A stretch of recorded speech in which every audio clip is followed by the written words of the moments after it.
ان کا کتا غار کے دہانے پر ہاتھ پھیلائے بیٹھا تھا. اگر تم کہیں جھانک کر انہیں دیکھتے تو الٹے پاؤں بھاگ کھڑے ہوتے اور تم پر ان کے نظارے سے دہشت طاری ہو جاتی. سوتا ہوا مومن بھی اتنا باروب ہوتا ہے، اور آج ہم 1.3 بلین مسلمان کچرا ہیں. کچرا. اسی عجیب کرشمے سے ہم نے انہیں اٹھا بٹھایا تاکہ ذرا آپس میں پوچھ گچھ کریں. ان میں سے ایک نے پوچھا، کہو کتنی دیر اس حال میں رہے؟ دوسروں نے کہا، شاید دن بھر یا اس سے کچھ کم رہے ہوں گے. پھر وہ بولے، اللہ ہی بہتر جانتا ہے کہ ہمارا کتنا وقت اس حالت میں گزرا ہے. جو اللہ والے ہوتے ہیں وہ بیکار بحثوں میں نہیں پڑتے. یہاں سے سبق مل گیا آپ کو اور مجھے. بیکار بحثوں میں، بیکار ڈسکشن سے وقت ضائع نہیں کرتے. کہا چلو اب اپنے میں سے کسی کو چاندی کا یا سکہ دے کر شہر بھیجیں اور وہ دیکھے کہ سب سے اچھا کھانا کہاں ملتا ہے، وہاں سے کچھ کھانے کے لیے لائے. اور چاہیے کہ ذرا ہوشیاری سے کام لے، ایسا نہ ہو کہ وہ کسی کو ہمارے یہاں ہونے سے خبردار کر بیٹھے. بہت سا وقت گزر چکا تھا، لیکن یہ سمجھ رہے تھے کہ شاید ابھی کم ہی وقت گزرے، تو اگر ہم واپس گئے تو پھر شاید ہمیں جو ہے وہ واپس ہمارے گھر والے اور ہمارے علاقے والے پکڑ لیں گے. اگر کہیں ان لوگوں کا ہاتھ ہم پر پڑ گیا تو بس سنسار ہی کر ڈالیں گے، یا پھر زبردستی ہمیں اپنی ملت میں واپس لے جائیں گے. اور ایسا ہوا تو ہم کبھی فلاح نہ پا سکیں گے. یعنی انہوں نے کیا کہا کہ ہم نے جو ارادہ کیا ہے نیک کام کرنے کا، ہم اس ارادے پر قائم رہنا چاہتے ہیں. ہمارے ساتھ یہ ہوتا ہے کہ ہم آج نیکی کا ارادہ کرتے ہیں، صبح اٹھتے ہیں تو بھول جاتے ہیں. یہ اتنے سالوں کے بعد سو کر اٹھے ہیں اور ان کو یاد ہے کہ یہ کس وعدے پر سوئے تھے، کس قربانی پر سوئے تھے، کس توحید کے ساتھ سوئے تھے. اس طرح ہم نے اہل شہر کو ان کے حال پر مطلع کیا تاکہ لوگ جان لیں کہ اللہ کا وعدہ سچا ہے اور یہ کہ قیامت کی گھڑی بے شک آ کر رہے گی. مگر ذرا خیال کرو کہ جب سوچنے کی اصل بات یہ تھی کہ اس وقت وہ آپس میں اس بات پر جھگڑ رہے تھے کہ ان اصحاب کہف کے ساتھ کیا کیا جائے. یعنی یہ روایات میں آتا ہے، جو پتہ چلتا ہے کہ یہ گئے اور ان کو کھانا لے کر آئے، پھر اللہ تعالیٰ نے ان کو طبعی موت دے دی، پھر ان کی موت واقع ہو گئی. جب ان کی موت واقع ہو گئی تو جب لوگوں کو پتہ چلا یہ تو اتنے پرانے لوگ ہیں جو اب تک زندہ تھے، چلتے پھرتے تھے، اور اب ان کو موت واقع ہوئی ہے، تو انہوں نے کہا کہ یہ تو اللہ کے ولی ہیں. انہوں نے اس کی پرستش کرنا شروع کر دی، ان اصحاب کہف کی، اور شیطان نے ان کو اس طرح ٹریپ کیا. تو اس کی طرف آگے اشارہ آ رہا ہے. کچھ لوگوں نے کہا ان پر ایک دیوار چن دو، ان کا رب ہی ان کا معاملے کو بہتر جانتا ہے. مگر جو لوگ ان کے معاملات پر غالب تھے انہوں نے کہا ہم تو ان پر ایک عبادت گاہ بنائیں گے. کچھ لوگ کہیں گے کہ وہ 3 تھے اور چوتھا ان کا کتا تھا. کچھ دوسرے کہہ دیں گے 5 تھے اور چھٹا ان کا کتا تھا. یہ سب بے تکی ہانکتے ہیں. کچھ اور لوگ کہتے ہیں کہ 7 تھے اور 8واں ان کا کتا تھا. کہو میرا رب ہی بہتر جانتا ہے کہ وہ کتنے تھے، کم ہی لوگ ان کی صحیح تعداد جانتے ہیں. بس سرسری بات سے بڑھ کر ان کی تعداد کے معاملے میں لوگوں سے بحث نہ کرو اور نہ اس کے متعلق کسی سے کچھ پوچھو. یعنی بتا دیا گیا کہ اس مورل آف دا سٹوری کو دیکھو کہ اللہ تعالیٰ نے ان کو کس مقصد کے لیے نکالا، انہوں نے کیا اچیو کیا اور کتنی انہوں نے قربانی دی. غیر ضروری باتوں میں پڑنے کی ضرورت نہیں ہے. اس واقعے میں سیکھنے کی چیز کیا ہے کہ دنیا ان پر اتنی تنگ ہوئی کہ اپنے گھر بار چھوڑ کر ان کو ویرانوں میں نکلنا پڑا اپنی توحید کو بچانے کے لیے. تو انہوں نے یہ قدم اٹھایا اپنی توحید کو بچانے کے لیے، اپنے ایمان کو بچانے کے لیے. اگر آپ کو اور مجھے اپنے گھروں کے اندر رہتے ہوئے اپنے ایمان بچانے کے لیے کچھ دیر کے لیے قربانیاں دینی پڑے، آنکھوں سے آنسو نکلیں، دل اداس ہو، دل غمگین ہو، تو پریشان نہ ہو. اہل ایمان کے اوپر یہ پریشانیاں آتی ہیں، اللہ ایسے بندے کا پھر ایمان بہت قیمتی کر دیتا ہے. ایمان سستی چیز نہیں ہوتا، ایمان بڑی مہنگی چیز ہے. ایمان کے مقابلے میں دنیا سستی چیز ہے. تو اپنی دنیا کو بے شک چھوڑ دیں، اپنے ایمان کو بچائیں. آپ دیکھیں یہ کس ذلت میں نکلے تھے کہ ان کے پاس اس معاشرے میں رہنے کے لیے جگہ بھی نہیں تھی. اللہ نے ان کو کیسی عزت دلوائی، بقول ان لوگوں کے جنہوں نے عبادت گاہ بنانے کی بات کی تھی، کہ انہوں نے کہا کہ ہم ان کے اوپر عبادت گاہ بنا دیں گے. تو ساری توکل اللہ پر رکھیں. آج جو لوگ آپ کی انسلٹ کر رہے ہیں، آج جو لوگ آپ کی بات سننے کو تیار نہیں ہیں، آپ دیکھیں اللہ آج نہیں تو کل ان کے دلوں کے اندر اس ایمان کا روب ڈال دے گا جس ایمان کی بدولت آپ آج عمل پر جمی ہوئی ہیں.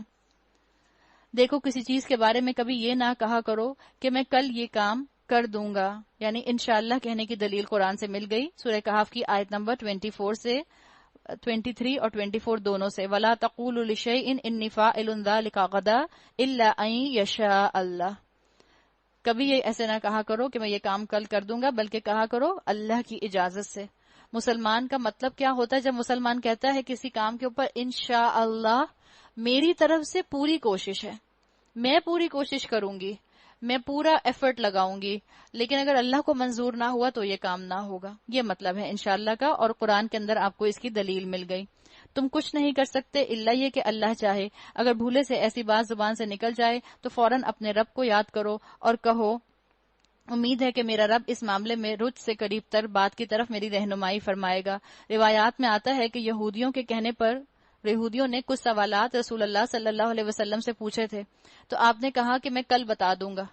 جبرائیل علیہ السلام نہیں آئے کئی دن تک، تو آپ صلی اللہ علیہ وسلم کو یہ سکھا دیا گیا کہ آپ جب کسی کام کے کل کرنے کا ارادہ کریں، آنے والے وقت میں کرنے کا ارادہ کریں، تو انشاءاللہ کہہ دیا کریں.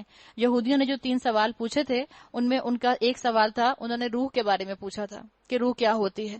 دوسرا انہوں نے اصحاب کہف کے بارے میں پوچھا تھا، اور تیسرا انہوں نے کنگ سائرس ذوالقرنین کے بارے میں پوچھا تھا. انہی تینوں سوالوں کے جواب سورہ کہف میں دے دیے گئے، اور وہ اپنے غار میں 300 سال رہے، اور کچھ لوگ مدت کے شمار میں 9 سال اور بڑھ گئے ہیں. تم کہو اللہ ان کی قیام کی مدت زیادہ جانتا ہے. آسمانوں اور زمین کے سب پوشیدہ احوال اسی کو معلوم ہے. کیا خوب ہے وہ دیکھنے والا، اب سر بھی و اسمع، اور کیا خوب ہے وہ سننے والا. کون ہے یہ؟ آپ کا اور میرا رب، زمین اور آسمان کی مخلوقات کا رب. کوئی خبرگیر اس کے سوا نہیں، اور وہ اپنی حکومت میں کسی کو شریک نہیں کرتا. اے نبی صلی اللہ علیہ وسلم، تمہارے رب کی کتاب میں سے جو کچھ تم پر وحی کیا گیا ہے اسے جوں کا توں سنا دو. لا مبدل لکلماتی، کوئی اس کے فرمودات کو بدل دینے کا مجاز نہیں ہے. اور اگر تم کسی کی خاطر اس میں رد و بدل کرو گے تو اس سے بچ کر بھاگنے کے لیے کوئی جائے پناہ نہ پاؤ گے. اور اپنے دل کو ان لوگوں کی معیت پر مطمئن کرو جو اپنے رب کی رضا کے طلبگار بن کر صبح اور شام اسے پکارتے ہیں، اور ان سے ہرگز نگاہ نہ پھیرو. بتا دیا گیا آپ صلی اللہ علیہ وسلم کو اچھی صحبت اختیار کرو. رسول اللہ کو کہا جا رہا ہے کہ اچھی صحبت اختیار کرو. اچھی صحبت رکھنے سے کوئی بھی بے نیاز نہیں ہے، اللہ کے رسول بھی بے نیاز نہیں ہے. تو جب اللہ کے رسول کو کہا گیا تو آپ اور میں کیسے اس سے بری الذمہ ہو سکتے ہیں؟ برے لوگوں کی صحبت انسان کو اچھے لوگوں سے بدگمانی کا شکار کر دیتی ہے، اور انسان زیادہ تر اپنے دوستوں کے سٹائل پر ہوتا ہے. تو اچھے لوگوں کی صحبت اختیار کرنے کی طرف اللہ نے بتا دیا کہ ایسی جگہ پر رہو جو لوگ تمہیں نیکیوں کی طرف بلائیں. ایسی کتابیں پڑھو جن کتابوں سے تمہیں نیکیاں کرنے میں انسینٹیوز ملیں.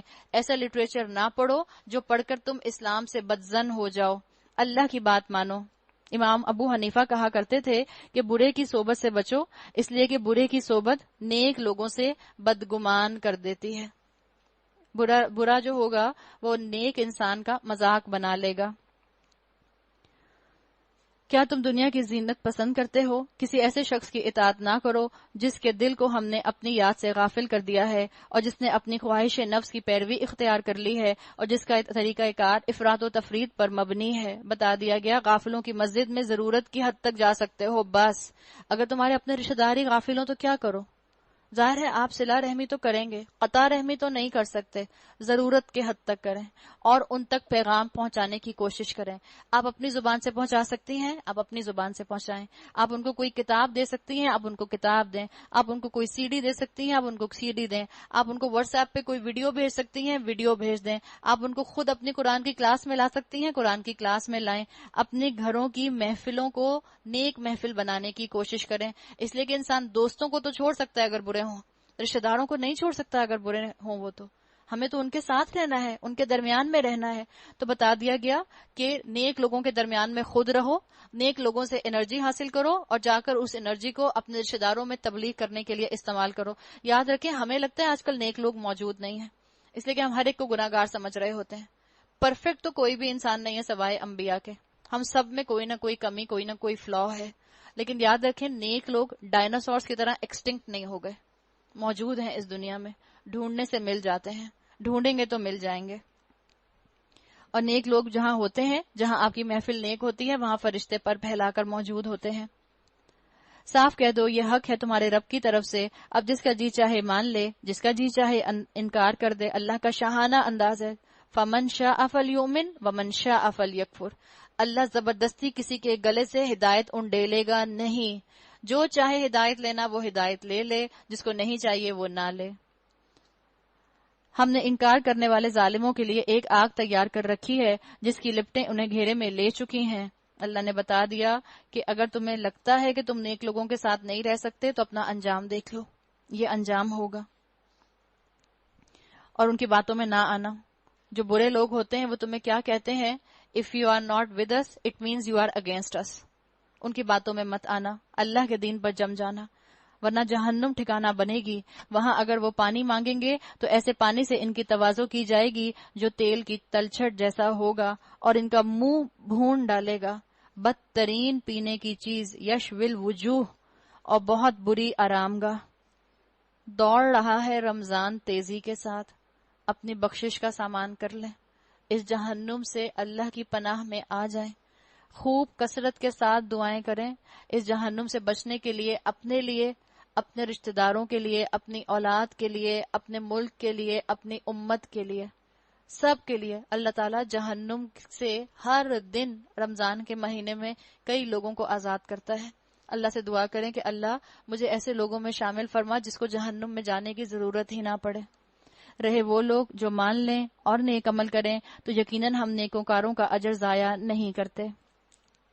ان کے لیے سدا بہار جنتیں ہیں جن کے نیچے نہریں بہ رہی ہوں گی، وہ وہاں سونے کے کنگنوں سے آراستہ کیے جائیں گے، باریک ریشم اور اطلس اور دیبا کے سبز کپڑے پہنیں گے، اونچی مسندوں پر تکیہ لگا کر بیٹھیں گے۔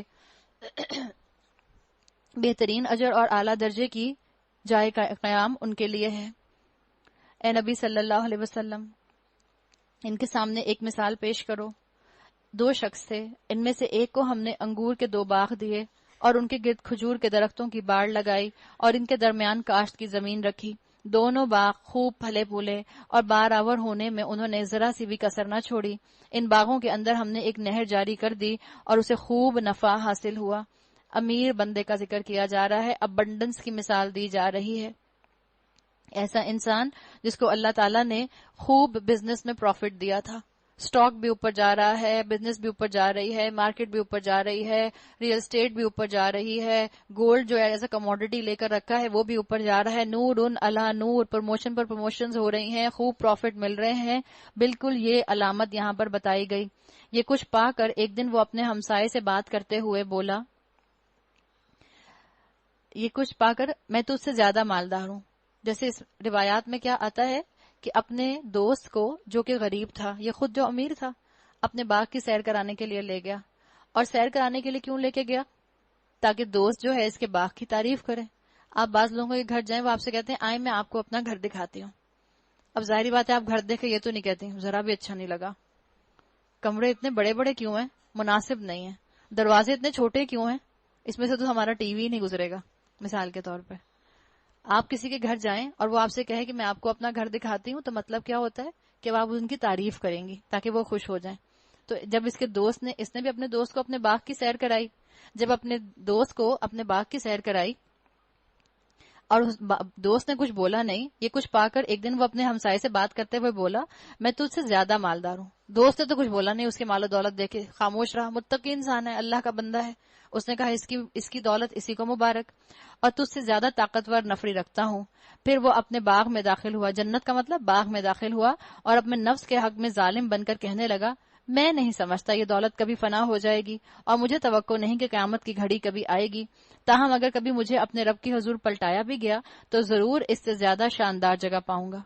پہلے والا انسان جو امیر ہے اپنے اخلاق سے بالکل ہی خالی ہے، اور اپنے دوست کے سامنے جس کے پاس وسائل نہیں ہیں اپنی دولت کا اظہار کر کے اس کا مذاق اڑا رہا ہے۔ تو یہاں واقعہ یہ ہے ایسے 2 انسانوں کا جن میں سے ایک دولت کا پجاری ہے، ایک اللہ کا نیک بندہ ہے۔ جو دولت کا پجاری ہے اس کو اللہ نے خوب دنیا عطا کی ہے، اور جو نیک بندہ ہے خاموش ہے، اللہ نے اس کو وسائل اتنے نہیں دیے اس کے مقابلے میں۔ بظاہر دنیا میں اس کی نظر میں امیر، دوست کی نظر میں فقیر ہے، لیکن اصل میں اللہ کے ہاں امیر ہے۔ اس کے ہمسائے نے گفتگو کرتے ہوئے اس سے کہا کیا تو کفر کرتا ہے اس ذات سے جس نے تجھے مٹی سے پیدا کیا اور پھر نطفے سے، اور تجھے ایک پورا آدمی بنا کھڑا کیا رہا میں تو میرا رب تو وہی ہے، اور میں اس کے ساتھ کسی کو شریک نہیں کرتا۔ اچھا مشورہ دے رہا ہے، غریب دوست تھا لیکن مشورہ اور اچھا دے رہا ہے اور بات اچھی کر رہا ہے۔ تو ضروری نہیں ہے ہر وقت ہر کوئی ڈگری رکھنے والا ہی اچھی بات کرے۔ آپ دیکھیں اسی دوست کی تبلیغ سے اس امیر آدمی کی آخرت آگے جا کر پتہ چلے گی کہ بچ گئی، اس نے اپنی اصلاح کر لی. تو تبلیغ کرنا بھی بڑی اچھی بات ہے. آپ اچھی بات کسی کو بھی بتا دیں. یہ مت دیکھیں سامنے والا برا منائے گا، سامنے والا کہے گا لو جی ملانی آ گئی، لو جی مدرسہ سٹارٹ ہو گیا، چلو جی درس کی محفل شروع ہو گئی. جب آپ کو کسی میں کوئی کمی کوتاہی نظر آئے آپ اس کو مینشن کر دیں. اللہ کے بندے احساس کمتری کا شکار نہیں ہوتے. یہاں سے یہ بات بھی پتہ چل رہی ہے. کسی کم پیسے والے کے اندر اپنا دین ہوتے ہوئے کمپلیکس نہیں ہونا چاہیے.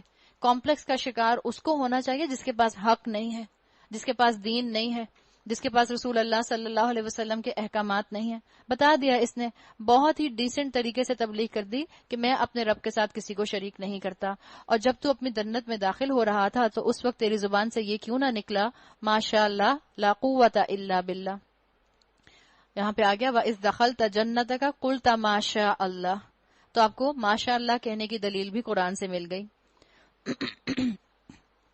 اگر تو مجھے اپنے مال اور اولاد میں اپنے سے کمتر پا رہا ہے تو بعید نہیں کہ میرا رب مجھے تیری جنت سے بہتر جنت عطا فرمائے اور تیری جنت پر آسمان سے کوئی آفت بھیج دے جس سے وہ صاف میدان بن کر رہ جائے یا اس کا پانی زمین میں اتر جائے اور پھر تو اسے کسی طرح نہ نکال سکے. آخر کار ہوا یہ کہ اس کا سارا ثمرہ مارا گیا اور وہ اپنے انگوروں کے باغ پر کو الٹا پڑا دیکھ کر اپنی لگائی ہوئی لاگت پر ہاتھ ملتا رہ گیا.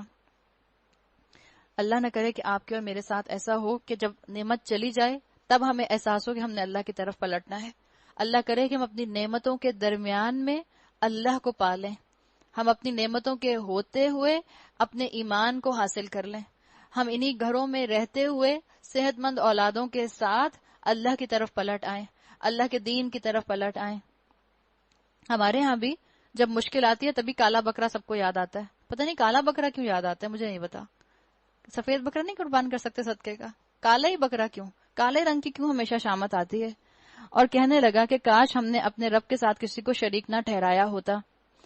نہ ہوا اللہ کو چھوڑ کر اس کے پاس کوئی جتھا کہ اس کی مدد کرتا، اور نہ کر سکا وہ آپ ہی اس آفت کا مقابلہ. اس وقت معلوم ہوا کہ کارسازی کا اختیار خدائے برحق کے لیے ہے. یعنی دنیا کی آزمائش سے، اچھی صحبت کی وجہ سے دنیا کی آزمائش تو اس پر آئی لیکن اس کی وجہ سے وہ آخرت کی آزمائش سے بچ گیا. اس نے اپنے لیے سبق لے لیا. انعام وہی بہتر ہے جو وہ بخشے اور انجام وہی بخیر ہے جو وہ دکھائے. اچھی صحبت اور دنیا کی مشکل سے اگر انسان کو سبق مل جائے تو ایسی دنیا کی آزمائش اچھی ہے جو آپ کو مجھے آخرت کے صبر سے بچا لے. اے نبی صلی اللہ علیہ وسلم، انہیں حیات دنیا کی حقیقت اس مثال سے سمجھاؤ کہ آج ہم نے آسمان سے پانی برسا دیا تو زمین کی پود خوب گھنی ہو گئی اور کل وہی نباتات بھس بن کر رہ گئی جسے ہوائیں اڑائے لیے پھرتی ہیں. اللہ ہر چیز پر قدرت رکھتا ہے. یہ مال اور یہ اولاد، المال والبنون زینت الحیات الدنیا، یہ مال اور یہ اولاد کیا ہے؟ اللہ تعالیٰ نے دونوں کو بتا دیا دنیاوی زندگی کی ایک ہنگامی آرائش ہے. یعنی تمہارے لیے دونوں جو ہیں دنیا کی زینت ہیں. مال اولاد دنیا میں ہی رہ جاتی ہیں. کتنی ہی شاندار فرما بردار نیک قابل اولاد آپ کی کیوں نہ ہو، آپ کے ساتھ قبر میں نہیں جاتی، آپ کو قبر میں اکیلے ہی جانا ہوتا ہے. تو اللہ نے بتا دیا کتنا ہی بہترین تمہارے پاس مال کیوں نہ ہو، آخر تمہیں آخری غسل تختے پر ہی دیا جاتا ہے. کتنا ہی بہترین تمہارے پاس وارڈروب کیوں نہ ہو، آخری لباس تمہارا سفید کفن ہی ہوتا ہے. اور سب ایک ہی جیسا کفن پہنتے ہیں، سب ایک ہی جیسے تختے پر نہاتے ہیں، سب ایک ہی جیسی قبر کی مٹی پاتے ہیں. اصل میں باقی رہ جانے والی نیکیاں ہی تیرے رب کے نزدیک نتیجے کے لحاظ سے بہتر ہیں اور انہی سے اچھی امیدیں وابستہ کی جا سکتی ہیں. تو بہتر کام کیا ہے؟ عقل مندی کا کام کیا ہے کہ اپنے مال اور اپنے اولاد کو اپنے لیے صدقہ جاریہ بنانے میں لگا دو. فکر اس دن کی ہونی چاہیے جبکہ ہم پہاڑوں کو چلائیں گے اور تم زمین کو بالکل برہنہ پاؤ گے اور ہم تمام انسانوں کو اس طرح گھیر کر جمع کریں گے کہ اگلے پچھلوں میں سے ایک بھی نہ چھوٹے گا. سب کے سب تمہارے رب کے حضور صف در صف پیش کیے جائیں گے. دیکھ لو آ گئے نا تم ہمارے پاس اسی طرح جیسے ہم نے تم کو پہلی بار پیدا کیا تھا. لقد جئتمونا کما خلقناکم اول مرہ. امیجن کریں ایک لائن سے ہم سب کھڑے ہوں گے، ایک لائن سے، اور وہاں پر ہمیں سب نظر آ رہے ہوں گے. وہ میری پھپھو، وہ میرے خالو، وہ میرے ماموں، وہ میرے چاچا، وہ میری بیٹی، وہ میرا شوہر، سب کو پہچان رہے ہوں گے. اللہ کے رسول صلی اللہ علیہ وسلم نے بتایا ہے کہ جب وہاں پہنچو گے، یہاں سے جاؤ گے تو تنہا، لیکن جب روز محشر اٹھائے جاؤ گے اپنے اپنے شعور کے ساتھ اٹھائے جاؤ گے۔ تم نے تو یہ سمجھا تھا کہ ہم نے تمہارے لیے کوئی وعدے کا وقت ہی مقرر نہیں کیا، ووضع الکتاب، اور نامہ اعمال رکھ دیا جائے گا، بتا دیا جائے گا کس نے کیا کیا، کس نے کیا ایکسکیوزز دیے، کس نے کتنی نیک نیتی کے ساتھ نیکیاں کی۔ اس وقت تم دیکھو گے کہ مجرم لوگ اپنی کتاب زندگی کے اندراجات سے ڈر رہے ہوں گے، کہہ رہے ہوں گے ہائے ہماری کمبختی، یہ کیسی کتاب ہے، ہماری کوئی چھوٹی بڑی حرکت ایسی نہیں رہی جو اس میں درج نہ کی گئی ہو۔ اعمال نامہ کھول کر سامنے رکھ دیا جائے گا، کس کو کس نظر سے دیکھا، کس کو دیکھ کر مسکرائے، کس کو دیکھ کر طنز کے تیر چلائے، کس کو دیکھ کر حقارت کی نگاہ ڈالی، اور کس کو دیکھ کر سپیریورٹی کمپلیکس کا شکار ہو گئے۔ سب چیزیں سامنے آ جائیں گی، جو کچھ انہوں نے کیا تھا وہ سب اپنے سامنے حاضر پائیں گے۔ انسان کی انسپریشن، ایسپریشنز، اس کے ایکشنز، اس کی انٹینشنز، ہر چیز کو اللہ کے سامنے حاضر کر دیا جائے گا۔ واٹ ایور، وین ایور، جو بھی کیا ہوگا سب کھول دیا جائے گا۔ جو کچھ انہوں نے کیا تھا وہ سب اپنے سامنے حاضر پائیں گے۔ 99 ٹائمز جھوٹ بولا تھا، اللہ 99 ٹائمز کا جھوٹ سامنے لے آئے گا۔ چھوٹی سی نیکی جو آپ کو اور مجھے جہنم میں گرنے سے بچا سکتی ہے وہ بھی اللہ سامنے لے آئے گا۔ تو نیکیاں کرنا اپنا شعار بنا لیں، اپنی عادت بنا لیں۔ چھوٹی نیکی کو بھی کبھی کم نیکی نہ سمجھیں، چھوٹی نیکی کو بھی کر جائیں۔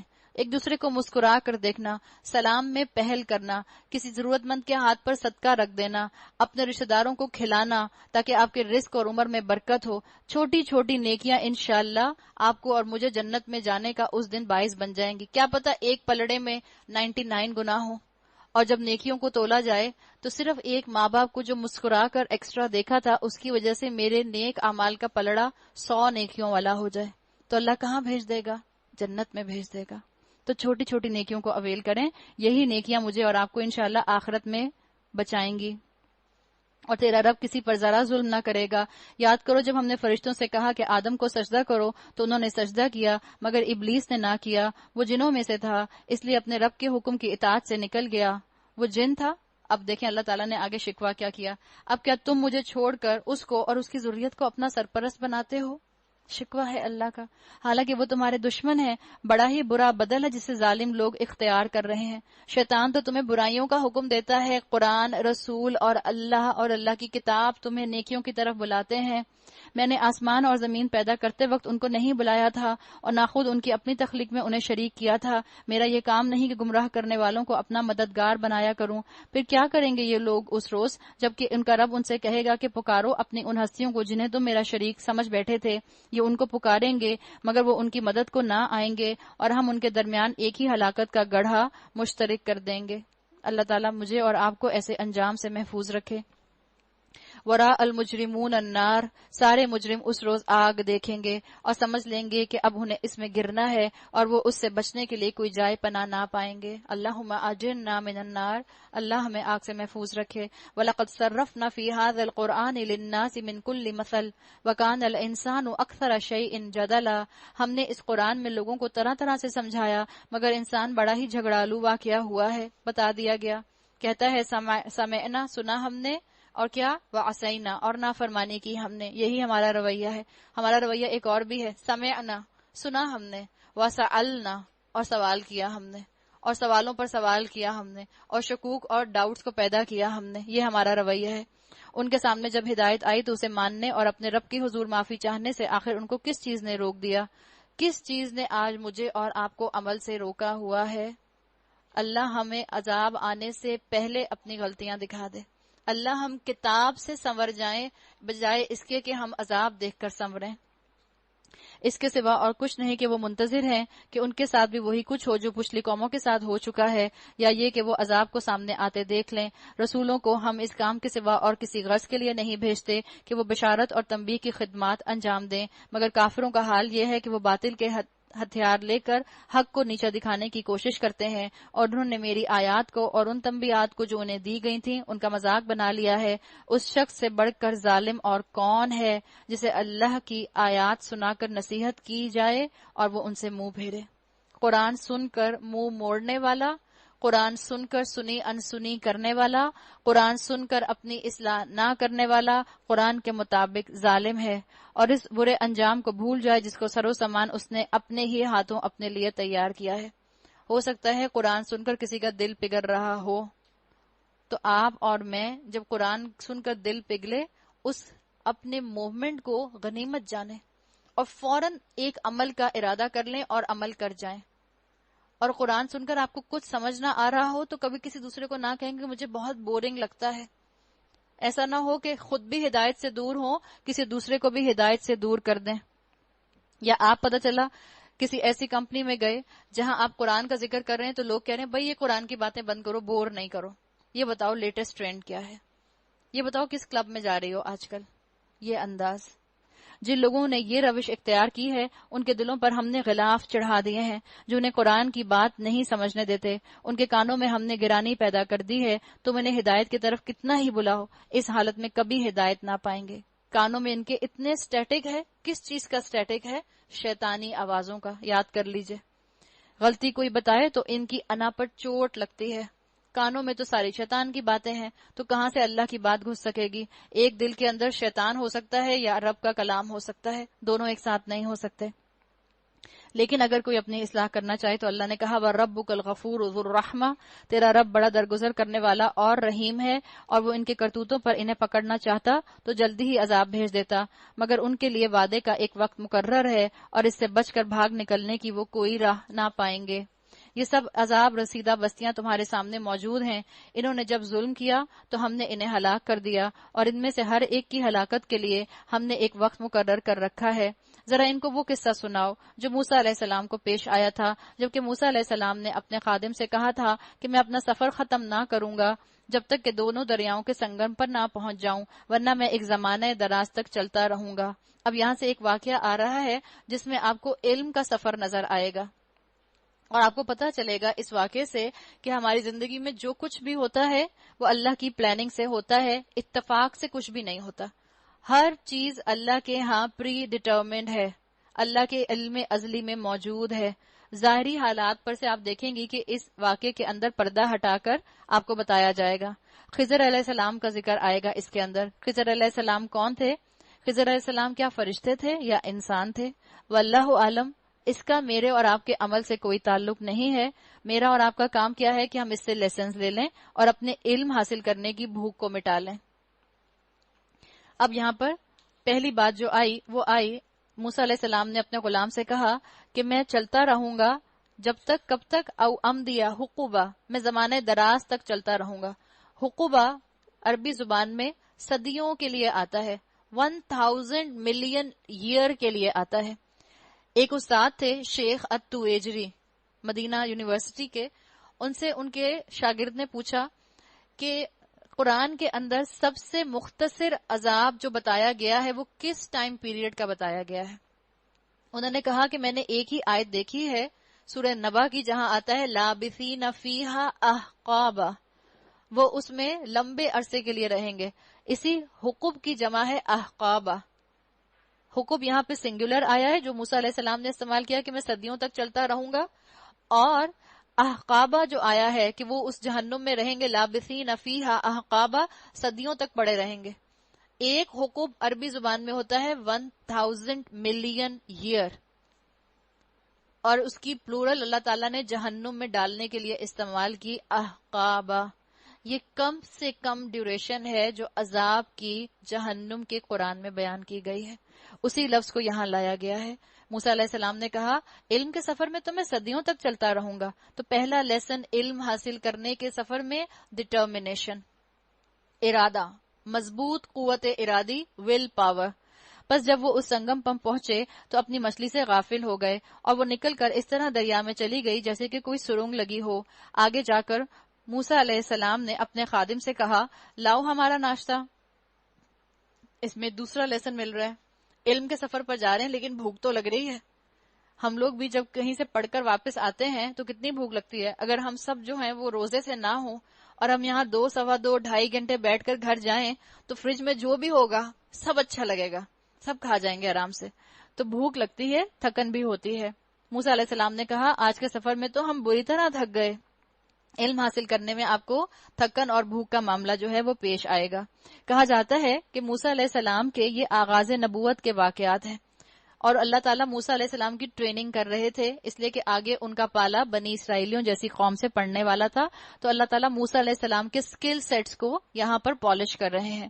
خادم نے کہا، آپ نے دیکھا یہ کیا ہوا؟ جب ہم اس چٹان کے پاس ٹھہرے ہوئے تھے اس وقت مجھے مچھلی کا خیال نہ رہا، اور شیطان نے مجھ کو ایسا غافل کر دیا کہ میں اس کا ذکر آپ سے کرنا بھول گیا۔ مچھلی تو عجیب طریقے سے نکل کر دریا میں چلی گئی۔ موسیٰ علیہ السلام نے کہا، اسی کی تو ہمیں تلاش تھی۔ علم کے سفر میں تیسرا سبق کہ انسان بھول جاتا ہے تو گھبرائے نہیں، دوبارہ یاد کر لے۔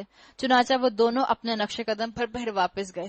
اگر آپ لفظی ترجمہ یاد کر رہی ہیں، آپ قرآن حفظ کر رہی ہیں، آپ گرامر پڑھ رہی ہیں، آپ قرآن کا فہم کر رہی ہیں، آپ کو سب بھول رہا ہے، پریشان ہونے کی ضرورت نہیں ہے۔ علم کے سفر میں بھول آتی ہے، انسان کے اندر نسیان ہے، فورگیٹ فلنس ہے، انسان دوبارہ سے دہرائی کر لے، جیسے یہ اپنے نقش قدم پر واپس چلے گئے۔ وہاں انہوں نے اپنے بندوں میں سے ایک بندے کو پایا جسے ہم نے اپنی رحمت سے نوازا تھا اور اپنی طرف سے ایک خاص علم عطا کیا تھا، یعنی خضر علیہ السلام کی طرف اشارہ ہے۔ موسیٰ علیہ السلام نے اس سے کہا، کیا میں آپ کے ساتھ رہ سکتا ہوں تاکہ آپ مجھے اس دانش مندی کی تعلیم دیں جو آپ کو سکھائی گئی ہے؟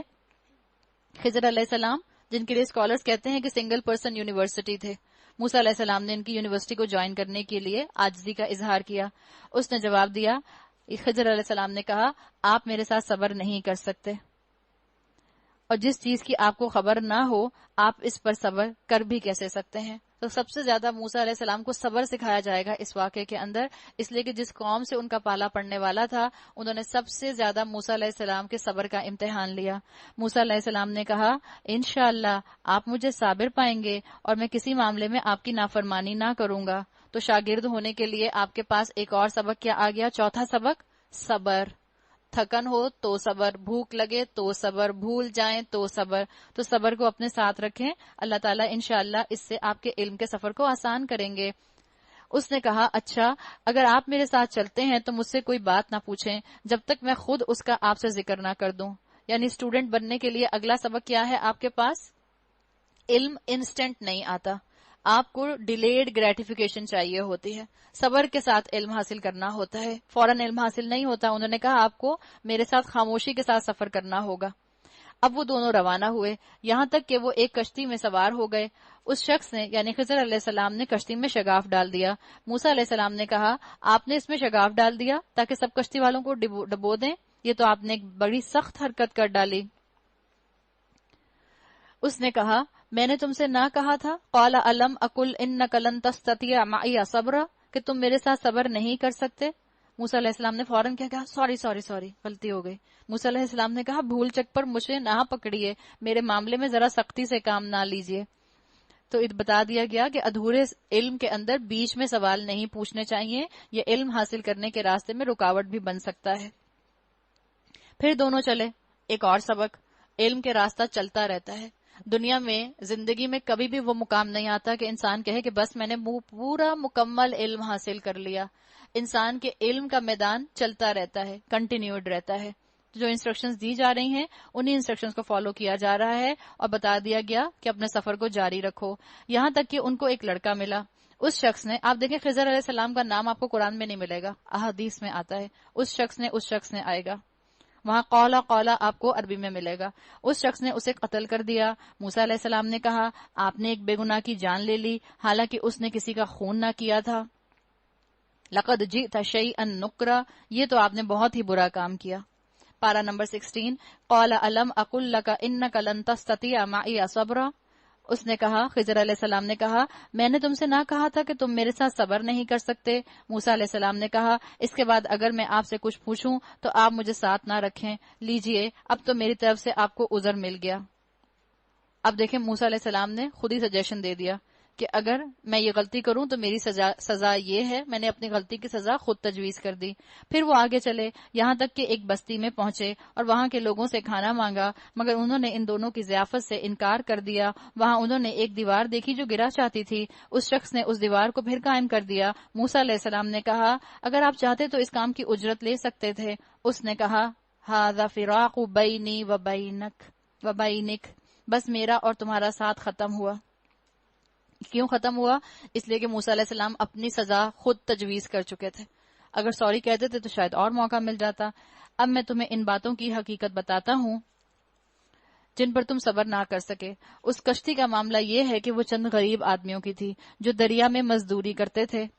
میں نے چاہا کہ اسے عیبدار کر دوں کیونکہ آگے ایک ایسے بادشاہ کا علاقہ تھا جو ہر کشتی کو زبردستی چھین لیتا تھا. یعنی یہاں بتا دیا گیا، یہاں آیا ہے اما السفینۃ فکانت لمساکین، مسکین کا لفظ آیا کہ کسی مسکین کی کشتی تھی. مسکین کا ڈیفینیشن آپ کو اس سے معلوم ہو رہا ہے، مسکین کہا جا رہا ہے لیکن کشتی کا مالک ہے.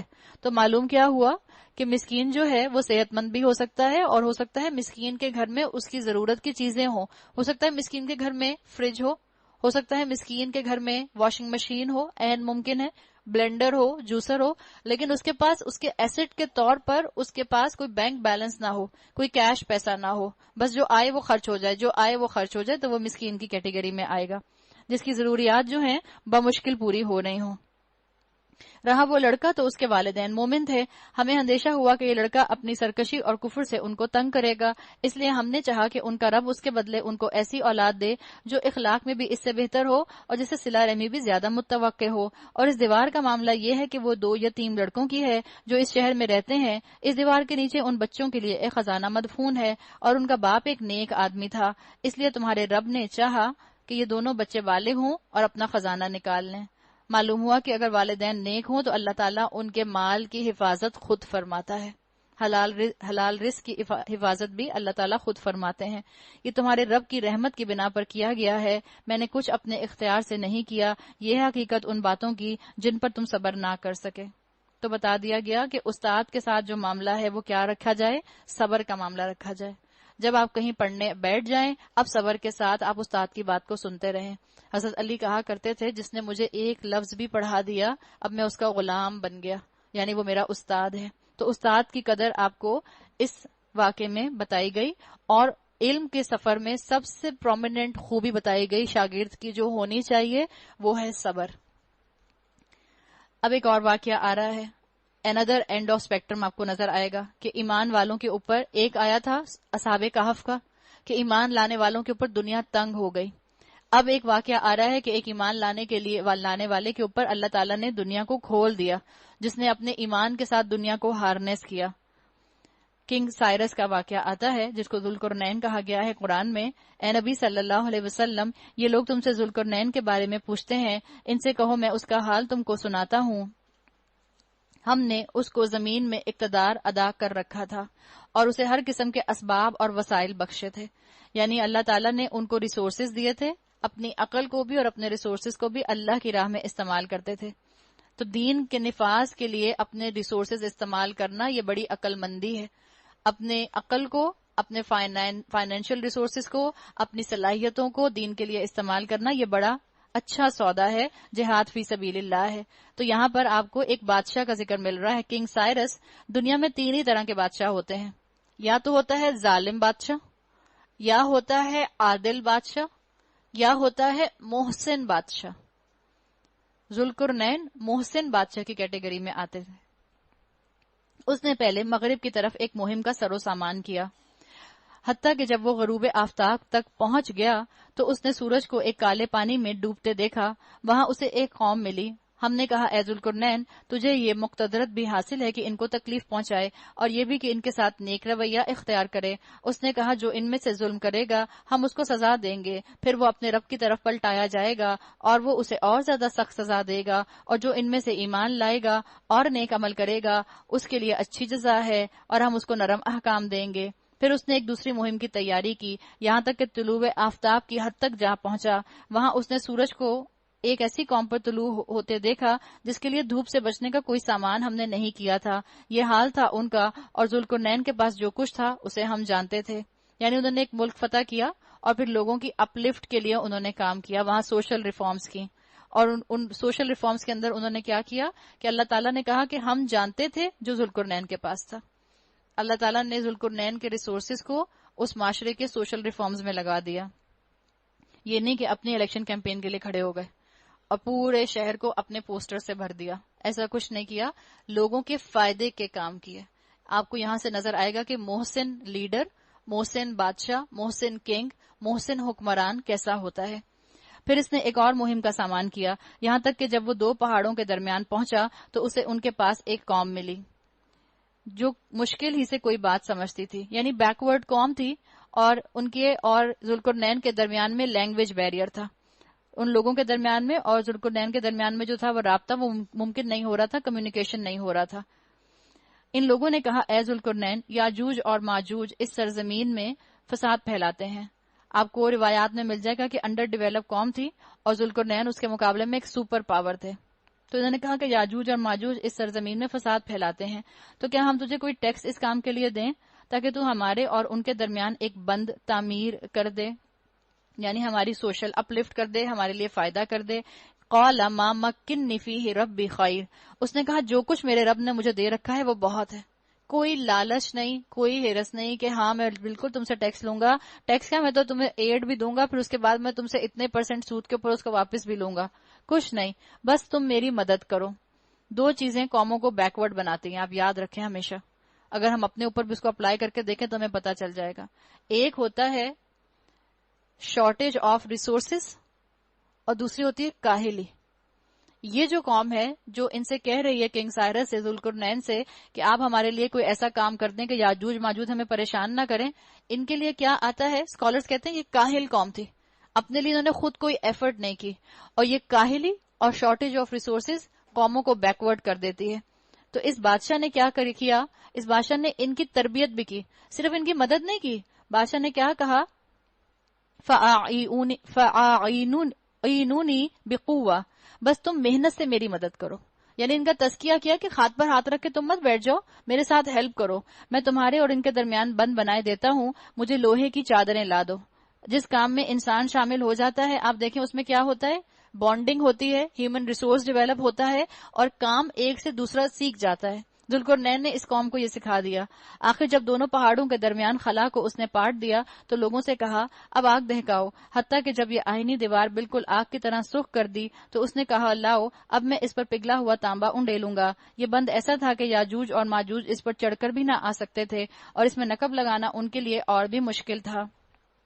ذوالقرنین نے کہا، اس کے بعد ذوالقرنین نے کیا کہا، we are the sole superpower, اتنی بڑی ڈبیٹ کی، اور ہم آپ کے ملک کی جو ہے ساری باؤنڈریز کی حفاظت خود کریں گے، کچھ نہیں، میرے رب کی رحمت ہے، مگر جب میرے رب کی رحمت کے وعدے کا وقت پورا ہو جائے گا وہ اس کو پیوند خاک کر دے گا۔ اپنا کریڈٹ نہیں لیا، اس نے کہہ دیا اتنی مضبوط دیوار تو بنی ہے لیکن صرف اس کو میرا رب قائم رکھ سکتا ہے، اللہ کا کلمہ بلند کیا، اور میرے رب کا وعدہ برحق ہے، اللہ کو کریڈٹ دے دیا۔ دینے والا انسان، یہ دینے والے کون ہوتے ہیں، جو ایمان والے اور محسن ہوتے ہیں۔ اب آگے قیامت کا ذکر آ رہا ہے، اور اس روز ہم لوگوں کو چھوڑ دیں گے کہ سمندر کی موجوں کی طرح ایک دوسرے سے گتھم گتھا ہوں، اور سور پھونکا جائے گا، اور ہم سب انسانوں کو ایک ساتھ جمع کریں گے۔ وہ دن ہوگا جب ہم جہنم کو کافروں کے سامنے لائیں گے، ان کافروں کے سامنے جو میری نصیحت کی طرف سے اندھے بنے ہوئے ہیں اور کچھ سننے کے لیے تیار ہی نہیں۔ جو سننے کے لیے تیار نہیں ہوتا وہ قرآن سے ہدایت نہیں لے پاتا، اس لیے کہ قرآن کا مزاج سننے والا ہے۔ جب انسان قرآن سنتا ہے تو یہ دل کو ٹچ کرتا ہے۔ آپ گھر میں بیٹھ کر تفسیریں پڑھتی رہیں، آپ کے دل پر اثر نہیں ہوگا، آپ قرآن سنیں گی آپ کے دل پر ٹچ کرے گا۔ تو کیا یہ لوگ جنہوں نے کفر اختیار کیا ہے یہ خیال رکھتے ہیں کہ مجھے چھوڑ کر میرے بندوں کو اپنا کارساز بنا لیں؟ ہم نے ایسے کافروں کی ضیافت کے لیے جہنم تیار کر رکھی ہے۔ اے نبی صلی اللہ علیہ وسلم، قل هل ننبئکم بالاخسرین اعمالا، ان سے کہو کیا ہم تمہیں بتائیں کہ اپنے اعمال میں سب سے زیادہ ناکام اور نامراد کون سے لوگ ہیں؟ کون سے لوگ ہیں جنہوں نے اپنے اعمال کو ڈبو دیا؟ اکثر کا لفظ آیا، اکثر کا مطلب ہوتا ہے کہ آپ کا پروفٹ کے ساتھ ساتھ آپ کا رأس المال بھی کھو جائے، یعنی آپ نے کسی کاروبار میں پیسہ لگایا، اب جو آپ نے پیسہ لگایا اس پر ہی آپ کو پروفٹ ملتا ہے۔ اکثر جو آتا ہے اکثرین اعمالا جس سے آیا ہے اکثر، اس کا مطلب ہوتا ہے کہ آپ کے پروفٹ کے ساتھ ساتھ آپ کا رأس المال، اصل مال بھی ختم ہو جائے، کیپٹل آپ کا منی بھی ضائع ہو جائے۔ وہ کہ دنیا کی زندگی میں جن کی ساری جد و جہد اللہ کی راہ راست سے بھٹکی رہی اور وہ سمجھتے رہے کہ وہ سب کچھ ٹھیک کر رہے ہیں، گناہوں کو اچھا کام سمجھتے رہے اور اپنی مرضی کی نیکیاں کرتے رہے۔ ہر وہ کام جو نیکی کے کام پر کیا جائے وہ قبول نہیں ہو سکتا جب تک اس پر سیل آف اپروول رسول اللہ صلی اللہ علیہ وسلم کی نہ لگی ہوئی ہو۔ اولئک الذین کفروا بآیات ربہم، یہ وہ لوگ ہیں جنہوں نے اپنے رب کی آیات کو ماننے سے انکار کیا اور اس کے حضور پیشی کا یقین نہ کیا، اس لیے ان کے سارے اعمال ضائع ہو گئے۔ قیامت کے روز ہم انہیں کوئی وزن نہ دیں گے۔ جو اللہ نے مول دیا تھا اس کے مطابق انہوں نے نیکیاں نہیں کی۔ آپ صلی اللہ علیہ وسلم نے کہا کہ ہر دین میں نئی بات جو ہے وہ مردود ہے، جانی پہچانی نہیں ہے۔ مثال کے طور پر کسی فیکٹری کو کوئی کنسائنمنٹ ملے اور وہ ان سے کہیں کہ ہمیں یہ مولڈ ہے، یہ سائز ہے، یہ اس کی لینتھ ہے، یہ اس کی وڈتھ ہے، ہمیں اس مولڈ کا آپ جو ہیں 1 لاکھ مثال کے طور پر ویزز بنا کر دے دیں، گلدان بنا کر دے دیں۔ اب وہ فیکٹری جس کو کنسائنمنٹ ملا ہے وہ کیا کرے کہ جو سائز اس کو دیا گیا ہے وہ اس سائز کی بجائے اپنی پسند کے سائز کے اوپر جو ہے سارا مال تیار کر دے، سارا را مٹیریل اپنا جو لگا کر اس کو وہ پروڈکٹ کو تیار کر دے۔ تو کیا جس کمپنی نے کنسائنمنٹ دیا ہے وہ اسے قبول کرے گی؟ وہ اسے قبول نہیں کرے گی۔ اسی طرح سے جو نیکیوں کا مولڈ اللہ نے قرآن میں، رسول اللہ صلی اللہ علیہ وسلم کی سنت میں دے دیا ہے، اس کے علاوہ نیکیاں تراشنے کی کوشش کریں گے، ان کو بنانے کی کوشش کریں گے تو وہ نیکیاں ایکسیپٹیبل نہیں ہوں گی۔ جو ایسا کرے گا ان کی جزا جہنم ہے، اس کفر کے بدلے جو انہوں نے کیا اور اس مذاق کی پاداش میں جو وہ میری آیات اور میرے رسولوں کے ساتھ کرتے رہے۔ ہر ایک اپنی جگہ سوچ لے کہ اس نے کیا اللہ کی بتائے ہوئے احکامات کا مذاق تو نہیں بنایا۔ اللہ کے احکام کا مذاق بنانا کیا ہے کہ جس حکم کو جس مقصد کے لیے دیا گیا ہے اس کو اس مقصد کے لیے نہ استعمال کرنا۔ البتہ وہ لوگ جو ایمان لائے اور جنہوں نے نیک عمل کیے ان کی میزبانی کے لیے فردوس کے باغ ہوں گے۔ فردوس جنت الفردوس، جس کی چھت اللہ کا عرش ہے، جن میں وہ ہمیشہ رہیں گے اور کبھی اس جگہ سے نکل کر کہیں جانے کو ان کا دل نہ کرے گا۔ آپ ویکیشن پر بھی جاتے ہیں تو آپ ایک ہی طرح کے ہوٹلز کا کھانا کھا کھا کے تھک جاتے ہیں، جنت میں ایسا نہیں ہوگا۔ آپ ویکیشن میں بھی جاتے ہیں اور اگر آپ کو کہا جائے کہ بس آپ کو اسی ایک ہوٹل میں جو ہے 25 دن رہنا ہے، آپ کا دل کرتا ہے کہ آپ کسی دوسری جگہ چلی جائیں، کسی دوسرے ریزورٹ میں چلی جائیں، کسی دوسرے آئرلینڈ پر چلی جائیں۔ جنت میں کسی کا دل نہیں بھرے گا۔ اللہ نے بتا دیا، قُل لَوْ كَانَ الْبَحْرُ مِدَادًا لِكَلِمَاتِ رَبِّي، اے نبی صلی اللہ علیہ وسلم کہو اگر سمندر میرے رب کی باتیں لکھنے کے لیے روشنائی بن جائیں، لنفد البحر قبل ان تنفد کلمات ربی ولو جئنا بمثله مددا، تو وہ ختم ہو جائے مگر میرے رب کی باتیں ختم نہ ہوں، بلکہ اگر اتنی ہی روشنائی ہم اور لے آئیں تو وہ کفایت نہ کریں۔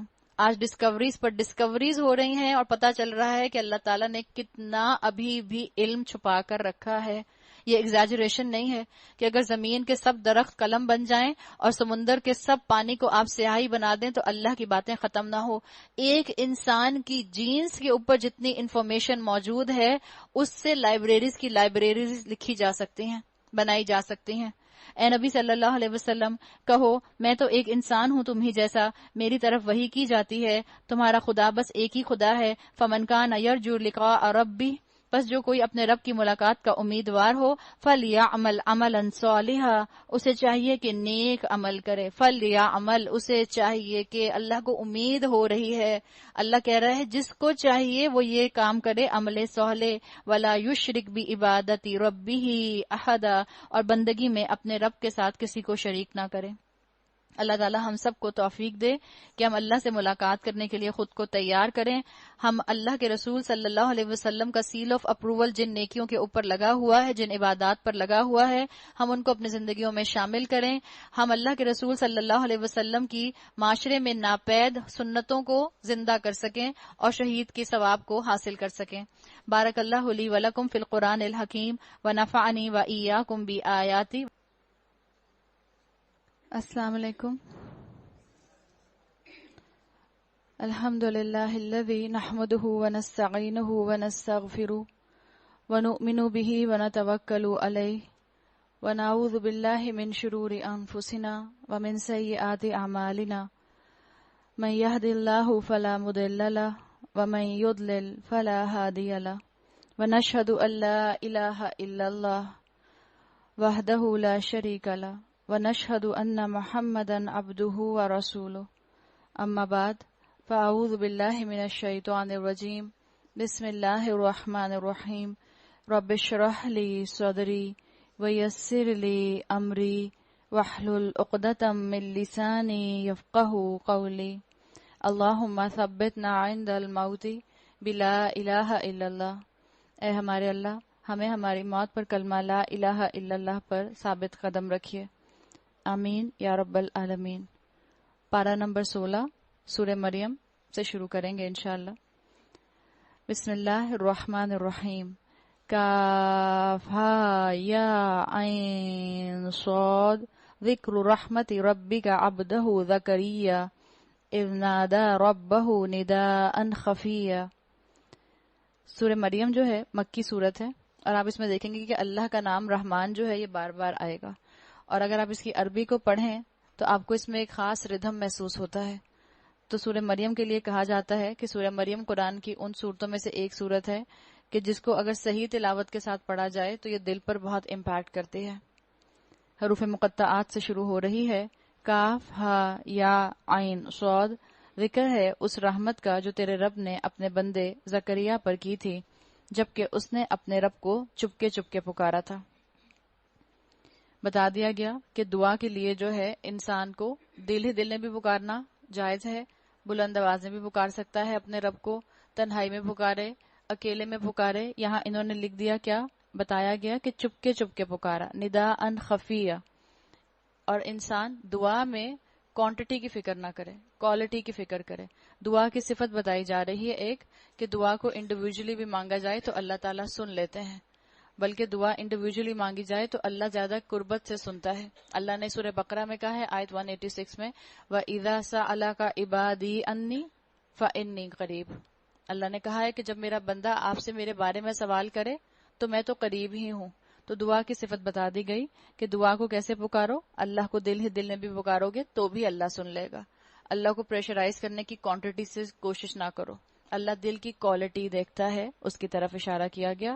ہاں یہ ضرور بتایا گیا ہے احادیث کے اندر کہ اللہ غافل دل کی پکار نہیں سنتا، تو غفلت کے ساتھ دعا نہیں مانگنی چاہیے کہ ہم میکینیکل انداز میں بس دعا کو پڑھتے رہیں۔ دعا پڑھی نہیں جاتی، دعا مانگی جاتی ہے۔ اس نے عرض کیا، اے پروردگار میری ہڈیاں تک گھل گئی ہیں اور سر بڑھاپے سے بھڑک اٹھا ہے۔ اے پروردگار میں کبھی تجھ سے دعا مانگ کر نامراد نہیں ہوا۔ انبیاء کی ایک لیگیسی آ رہی ہے، انبیاء کی وراثت آ رہی ہے۔ انبیاء کی وراثت آپ کو معلوم ہے کہ دولت نہیں ہوا کرتی تھی، خزانے نہیں ہوا کرتے تھے، علم ہوا کرتا تھا۔ اور انبیاء کی وراثت میں سے جو حصہ آپ کو اور مجھے ملا ہے وہ دعاؤں کی شکل میں ملا ہے، جو دعائیں ہمیں قرآن میں ملتی ہیں انبیاء کی۔ تو قیمتی چیز کی طرف آپ کو اور مجھے اشارہ کیا گیا، جیسے انبیاء دعا مانگا کرتے تھے اپنی کسی حاجت کے لیے، تم بھی مانگو دعا۔ ان کے پاس اولاد نہیں تھی تو انہوں نے بھی اللہ سے دعا کی، مجھے اپنے پیچھے اپنے بھائی بندوں کی برائیوں کا خوف ہے اور میری بیوی بانجھ ہے، تو مجھے اپنے فضل نے خاص سے ایک وارث عطا کر جو میرا وارث بھی ہو اور آل یعقوب کی میراث بھی پائے۔ یہاں بھی کون سی میراث کی بات ہے؟ اسی میراث کی جو کہ نبوت کی میراث ہے، دولت کی بات نہیں ہے۔ انبیاء کی میراث ان کا علم ہوتا ہے، انبیاء کا ہیریٹیج ان کا علم ہوتا ہے۔ اے پروردگار اس کو ایک پسندیدہ انسان بنا۔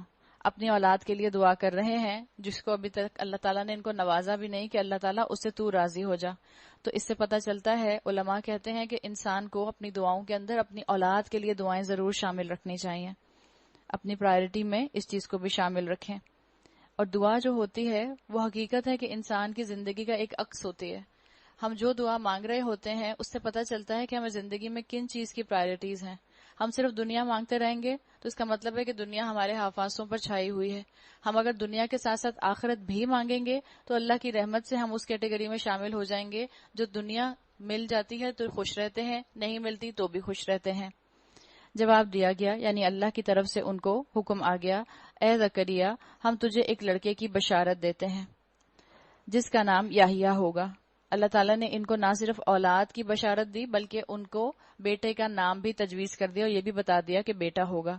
بغلامی نسمہ یحییٰ، ہم نے اس نام کا کوئی آدمی اس سے پہلے پیدا نہیں کیا۔ عرض کیا، پروردگار بھلا میرے ہاں بیٹا کیسے ہوگا جبکہ میری بیوی بانجھ ہے اور میں بوڑھا ہو کر سوکھ چکا ہوں۔ یہی کانٹیکسٹ جو ہے پورے کا پورا آپ آل عمران میں بھی پڑھ آئی ہیں۔ جواب ملا، ایسا ہی ہوگا، تیرا رب فرماتا ہے کہ یہ تو میرے لیے ایک ذرا سی بات ہے، آخر اس سے پہلے میں تجھے پیدا کر چکا ہوں جبکہ تو کوئی خاص چیز نہ تھا۔ یہاں بتا دیا گیا، اشارہ کیا کیا گیا کہ ہر نارمل بچے کا پیدا ہونا ہی اصل میں معجزہ ہے. اگر آپ پوری پریگنینسی کو دیکھیں اور آپ پورے ڈیلیوری کے پروسیجر کو دیکھیں تو اللہ تعالیٰ تو بتانا چاہ رہے ہیں کہ ایک نارمل بچے کا پیدا ہونا بھی ایک معجزے سے کم نہیں ہوتا، لیکن کیونکہ یہ اتنا کامنلی چیز ہو رہی ہوتی ہے تو ہمیں معجزہ نہیں لگ رہی ہوتی. زکریا علیہ السلام کو جب کنفیوژن ہوا، یقین نہیں آیا، تو پھر انہوں نے اللہ تعالیٰ سے کہا. اللہ نے تو کہا کہ ایسا ہی ہوگا. زکریا نے کہا پروردگار میرے لیے کوئی نشانی مقرر کر دے. ان کو یقین نہیں آ رہا، یا تو خوشی کی حالت میں یقین نہیں آ رہا، یا ان کو ریسورسز جو ہیں وہ اپنے ساتھ جو ہیں موافق نہیں لگ رہے کہ عمر بھی بڑی ہے، بیوی بانجھ ہے، اور کیسے یہ پورا ہوگا. کہیں یہ میری وشفل تھنکنگ تو نہیں ہے کہ میں ایسا سوچ رہا ہوں. تو اللہ میرے لیے کوئی نشانی مقرر کر دے. فرمایا تیرے لیے نشانی یہ ہے کہ تو پہ ہم 3 دن لوگوں سے بات نہ کر سکے. چنانچہ وہ محراب سے نکل کر اپنی قوم کے سامنے آیا اور اس نے اشارے سے ان کو ہدایت کی کہ صبح شام تسبیح کرو. تو ہمیں پتہ چلتا ہے کہ خوشی کا موقع آئے تو ہمیں کثرت کے ساتھ اللہ کا ذکر کرنا چاہیے. اب ٹو کٹ اٹ شارٹ، یحییٰ علیہ السلام پیدا ہو گئے، بڑے ہو گئے، اور اللہ تعالیٰ نے بتایا اے یحییٰ، اللہ تعالیٰ نے ان کو بھی نبوت دی، ان سے کلام کیا، کتاب الہی کو مضبوط تھام لے. خذ الکتاب بقوہ، کتاب کو مضبوطی سے تھام لو، یعنی اس پر عمل کرو، اس کو اپنے عمل میں لے آؤ. ہم نے اسے بچپن ہی میں حکم سے نوازا تھا. بچپن سے مراد کیا ہے؟ مطلب جیسے ہی وہ بڑے ہوئے، میچور ہوئے، جیسے ہی ان کی پیوبرٹی شروع ہوئی تو ذرا سیریس قسم کے بچے تھے. وہ کھیلنے کودنے والے اس طرح کے بچے نہیں تھے، سیریس بچے تھے. حکم سے نوازا تھا اور اپنی طرف سے اس کو نرم دلی اور پاکیزگی عطا کی تھی، اور وہ بڑا پرہیزگار اور اپنے والدین کا حق شناس تھا. وہ جبار نہ تھا اور نافرمان تھا. وسلام علیہ یوم ولد و یوم یموت و یوم یبعث حیا، سلام اس پر جس روز کے وہ پیدا ہوا اور جس دن وہ مرے اور جس روز وہ زندہ کر کے اٹھایا جائے. علماء کہتے ہیں کہ یہ تینوں ایسے اوقات ہیں جو کہ انسان کے اوپر وحشت کے وقت ہوتے ہیں. ایک جو اس کا برتھ ایکسپیرینس ہے، بچے کے لیے بھی بڑا ٹف ایکسپیرینس ہوتا ہے.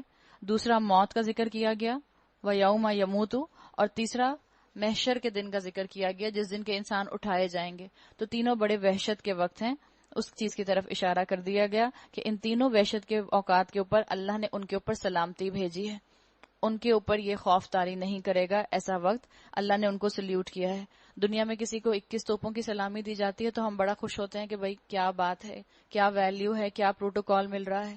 تو اللہ تعالیٰ کی طرف سے جس کو اتنا بڑا آنر مل جائے اس کا کیا کام، اللہ نے اس پر سلامتی بھیجی. اے نبی صلی اللہ علیہ وسلم، اس کتاب میں مریم کا حال بیان کرو جبکہ وہ اپنے لوگوں سے الگ ہو کر شرقی جانب گوشہ نشین ہو گئی تھی اور پردہ ڈال کر ان سے چھپ کر بیٹھ گئی تھی. یعنی ہیکل میں جب تھیں، اور روایات میں آتا ہے کہ ان کی عمر 12 سے 13 سال کی تھی. بائبل میں آپ کو، بائبل کے مختلف ورژنز کے اندر آپ کو یہ بات ملتی ہے. تو ٹین ایج کی میں جو آ گئیں، سمجھ لیں 13 سال کی ہیں. ایک ٹین ایج بچی کے لیے مریم علیہ السلام کے اندر بہترین رول ماڈل موجود ہے. مریم علیہ السلام نے اپنے جسم کو، اپنی سماعت کو، اپنی بصارت کو، اپنی فیکلٹیز کو اللہ کے راستے میں دے دیا، اللہ کے راستے میں استعمال کیا. اور ماحول جو ان کو ملا ہیکل کا، وہ بھی بہت اچھا سینٹیفائڈ ماحول تھا، پیور ماحول تھا. تو ان کی خوبیوں کے اندر اللہ نے اور پروان چڑھایا. پردے ڈال کر چھپ کر بیٹھ گئی، مطلب وہ وہاں ہیکل میں رہ کر عبادت کیا کرتی تھیں، دنیا کے معاملات سے الگ تھیں. اس حالت میں ہم نے اس کے پاس اپنی روح کو یعنی فرشتے کو بھیجا اور اس کے سامنے وہ ایک پورے انسان کی شکل میں نمودار ہو گیا. مریم علیہ السلام میں کیونکہ تقویٰ تھا، حیا تھی، علم تھا، تو بتا دیا گیا کہ اب ان کا رسپانس آگے کیا ہوا. مریم یک بول اٹھی، اگر تو کوئی خدا ترس آدمی ہے تو میں تجھے خدائے رحمان کی پناہ، میں تجھ سے خدائے رحمان کی پناہ مانگتی ہوں. یعنی بتا دیا گیا کہ انسان کی حیا جو ہے وہ اس کے کردار سے چھلکتی ہے. یعنی گھبرا گئی اس لیے کہ اکیلے رہا کرتی تھیں، وہاں باہر کے لوگ نہیں آیا کرتے تھے، صرف جو ان کے گارجین تھے وہی لوگ آیا کرتے تھے. جب انہوں نے کسی انسانی شکل میں ایک فرشتے کو دیکھا تو ان کو تو معلوم نہیں تھا کہ فرشتہ ہے، تو انہوں نے کہا کہ میں اللہ کی پناہ میں آتی ہوں. اس نے کہا میں تو تیرے رب کا فرستادہ ہوں اور اس لیے بھیجا گیا ہوں کہ تجھے ایک پاکیزہ لڑکا دوں. مریم نے کہا میرے ہاں کیسے لڑکا ہوگا جبکہ مجھے کسی بشر نے چھوا تک نہیں ہے اور میں کوئی بدکار عورت نہیں ہوں. ان کو کیسے معلوم ہوا؟ ہم اتنا پریشان ہو جائیں کہ 12 سال کی بچی، 13 سال کی بچی کیسے بڑوں والی باتیں کر رہی ہے. علم جو ہے وہ انسان کے اندر میچورٹی لے کر آتا ہے. علم کا ایکسپوجر اگر انسان کو ہو جائے تو اس سے انسان کے کردار میں ڈیسنسی آنی چاہیے، نہ کہ انسان کے کردار کے اندر اس کی وجہ سے وہ ایک عجیب طرح کی جو ہے جس کو ہم فیمینٹی کہتے ہیں وہ ہمیں حیا کا تماشا لگتا ہے. کہ کسی مرد کو دیکھا کسی کمرے میں اپنے آ گئے تو ایک دم سے دوپٹہ مڑوڑا اور اس کے بعد جو ہے وہ آنکھیں اپنی بٹر فلائی کی طرح جھپکا رہے ہیں اور پریشان ہو رہے ہیں کہ کیسے بات کروں، بات ہی نہیں کرنی آ رہی، ہکلا رہے ہیں، سمجھ نہیں آ رہی، منہ سے جملے ہی نہیں ادا ہو رہے. یہ حیا کا کوئی کانسیپٹ نہیں ہے. حیا کانفیڈنس لے کر آتی ہے، حیا انسان کے اندر ڈگنیٹی لے کر آتی ہے، اور حیا یہ بتاتی ہے کہ مرد اور عورت کے درمیان گفتگو کی جائے گی تو کس انداز میں اور کس سیریس طریقے سے اور کس ڈگنیفائڈ طریقے سے گفتگو کی جائے گی. تو ایک گریس کا، ڈگنیٹی کا اور کانفیڈنس کا کمبینیشن آپ کو مریم علیہ السلام میں نظر آئے گا. اور یہی اسلام جو ہمیں عورتوں کو سکھاتا ہے کہ عورت کے اندر حیا ہی اس کی اصل پہچان ہوتی ہے. اس بیلنس کو یہاں دکھایا گیا. فرشتے نے کہا ایسا ہی ہوگا، تیرا رب فرماتا ہے ایسا کرنا میرے لیے بہت آسان ہے، اور ہم یہ اس لیے کریں گے کہ اس لڑکے کو لوگوں کے لیے ایک نشانی بنائیں اور اپنی طرف سے ایک رحمت، اور یہ کام ہو کر رہنا ہے. مریم کو اس بچے کا حمل رہ گیا اور وہ اس حمل کو لیے ہوئے ایک دور کے مقام پر چلی گئی. بیت اللحم مقام آتا ہے روایات کے اندر جہاں پر مریم علیہ السلام چلی گئی تھی اپنی پریگننسی میں. پھر زچگی کی تکلیف نے اسے ایک کھجور کے درخت کے نیچے پہنچا دیا. وہ کہنے لگی کاش میں اس سے پہلے ہی مر جاتی اور میرا نام و نشان نہ رہتا. فرشتے نے پائنتی سے اس کو پکار کر کہا غم نہ کر، تیرے رب نے تیرے نیچے ایک چشمہ روا کر دیا ہے، اور تو ذرا اس درخت کے تنے کو ہلا، تیرے اوپر تر و تازہ کھجوریں ٹپک پڑیں گی، بس تو کھا اور پی اور اپنی آنکھیں ٹھنڈی کر. تو اس کے لیے اسکالرز کہتے ہیں کہ جب یہاں پر ذکر کیا گیا کہ پریگنینسی کے اندر ان کو پانی اور کھجوروں کا مشورہ دیا گیا، تو اگر کسی عورت کا لیبر شروع ہو جائیں یا لیبر کے دن آنے والے ہوں تو وہ بھی کھجور کا استعمال کر سکتی ہے. اس سے اس کے لیبر میں آسانی ہو جائے گی، فائدہ دے گی یہ چیز اس کو. یہ چیز جو یہاں اللہ تعالیٰ نے بتائی کہ اللہ تعالیٰ نے ان سے کہا کہ بیت اللحم چلی جائیں اس علاقے میں، اور اس کے بعد وہاں پر اللہ نے ان کے لیے چشمہ روا کر دیا. اس کے مخالف آپ کو بائبل کے اندر مختلف روایات ملتی ہیں کہ جوزف کارپینٹر جو ہے وہ اس کے ساتھ کسی جگہ پر چلی گئی تھی. اس چیز کا بالکل بھی ذکر آپ کو قرآن میں نہیں ملتا، اور ہمیں معلوم ہے کہ یہ سب چیزیں جو ہیں یہ بالکل دین کا حصہ نہیں ہیں. پھر اگر کوئی آدمی تجھے نظر آئے تو اس سے کہہ دے کہ میں نے رحمان کے لیے روزے کی نظر مانی ہے، اس لیے آج میں کسی سے نہیں بولوں گی. اس دور میں روزے کی نظر ایسی مانی جاتی تھی کہ انسان کسی سے کلام نہیں کرتا تھا، جس کو کہتے ہیں چپ کا روزہ رکھ لیا. پھر وہ اس بچے کو لیے ہوئے اپنی قوم میں آئی. لوگ کہنے لگے اے مریم یہ تو نے بڑا ہی پاپ کر ڈالا. اے ہارون کی بہن، نہ تیرا باپ کوئی برا آدمی تھا نہ تیری ماں کوئی بدکار عورت تھی. مریم نے بچے کی طرف اشارہ کر دیا، کیونکہ اللہ تعالیٰ نے ان کو بولنے سے منع کیا تھا تو مریم علیہ السلام نے بچے کی طرف اشارہ کر دیا. جب بچے کی طرف مریم علیہ السلام نے اشارہ کیا، لوگوں نے کہا ہم اس سے کیا بات کریں جو گہوارے میں پڑا ہوا ہے اور ایک بچہ ہے. اب آپ امیجن کریں کہ وہ دیکھ رہے ہیں بیئرلی اے ڈے اولڈ، 2-3 دن کا بچہ، اور وہ اس سے کہہ رہے ہیں کہ ہم اس سے کیا بات کریں. ایسے میں بچہ بول اٹھا، اور بچے نے کیا کہا انی عبداللہ. اور یہ نہیں کہ توتلے انداز میں کہا، ہکلاتے ہوئے کہا، بالکل نارمل انداز میں جیسے بولا جاتا ہے ویسے کہا. اللہ کا معجزہ تھا جو اس وقت کے لوگوں نے دیکھا. انی عبداللہ آتانی الکتاب وجعلنی نبیا وجعلنی مبارکا اینما کنت واوصانی بالصلاۃ والزکاۃ ما دمت حیا. عیسیٰ علیہ السلام نے کہا میں اللہ کا بندہ ہوں، اس نے مجھے کتاب دی اور نبی بنایا اور بابرکت کیا جہاں بھی میں رہوں، اور نماز اور زکوٰۃ کی پابندی کا حکم کیا جب تک میں زندہ رہوں. کتنا بڑا یہ ایک معجزہ ہے کہ اللہ تعالیٰ نے ایک بچے کے ذریعے اتنا بڑا کلام کروایا.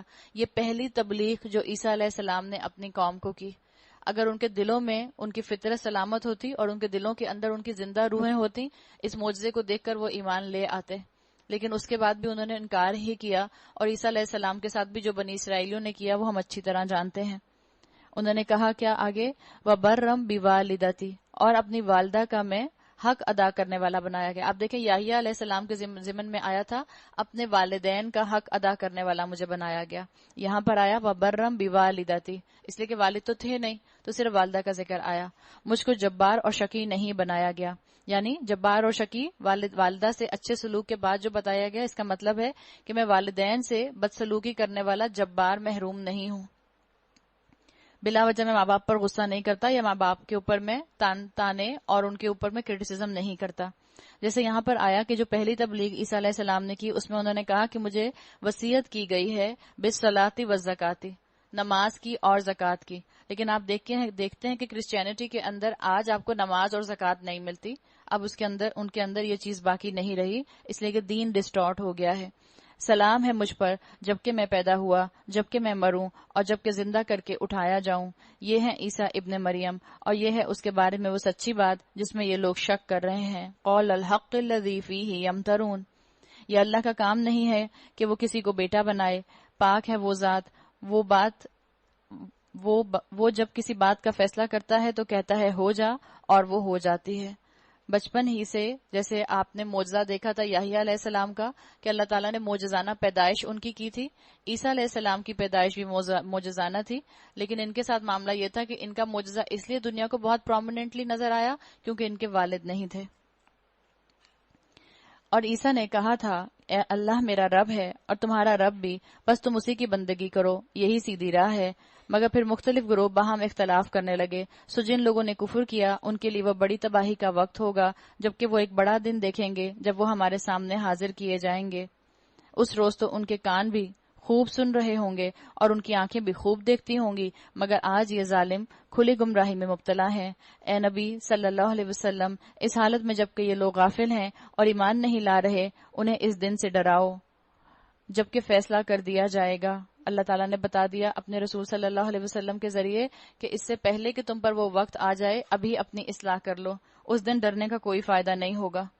قیامت کے دن کا ایک نام آیا ہے یہاں پر آیت نمبر 39 میں، وَأَنذِرْهُمْ يَوْمَ الْحَسْرَةِ. یوم الحسرتی قیامت کے دن کا ایک نام ہے، اور پچھتاوے کے سوا کوئی چارہ نہ ہوگا. روایات میں آتا ہے آپ صلی اللہ علیہ وسلم کی حدیث کا مفہوم ہے اہل جنت کو اور کسی چیز پر حسرت نہیں ہوگی سوائے ان لمحات کے جو بغیر اللہ کے ذکر کے گزر گئے. اور اہل جہنم، ان کی حسرتوں کا کیا حال ہوگا جس کے دن کا نام ہی حسرت رکھ دیا گیا. ان کے صرف اور صرف اس دن ریگریٹ ہوں گے جو ان کو اپنے سامنے نظر آ رہے ہوں گے.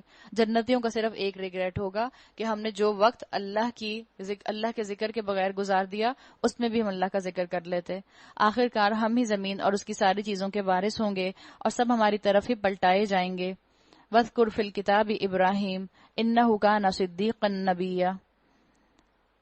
اور اس کتاب میں ابراہیم کا قصہ بیان کرو، بے شک وہ ایک راست باز انسان اور ایک نبی تھا. صدیق مزاج والے انسان جو ہوتے ہیں ان کے اندر سوچ بچار کا مادہ کافی ہوتا ہے. انٹروورٹ ٹائپ لوگ ہوتے ہیں.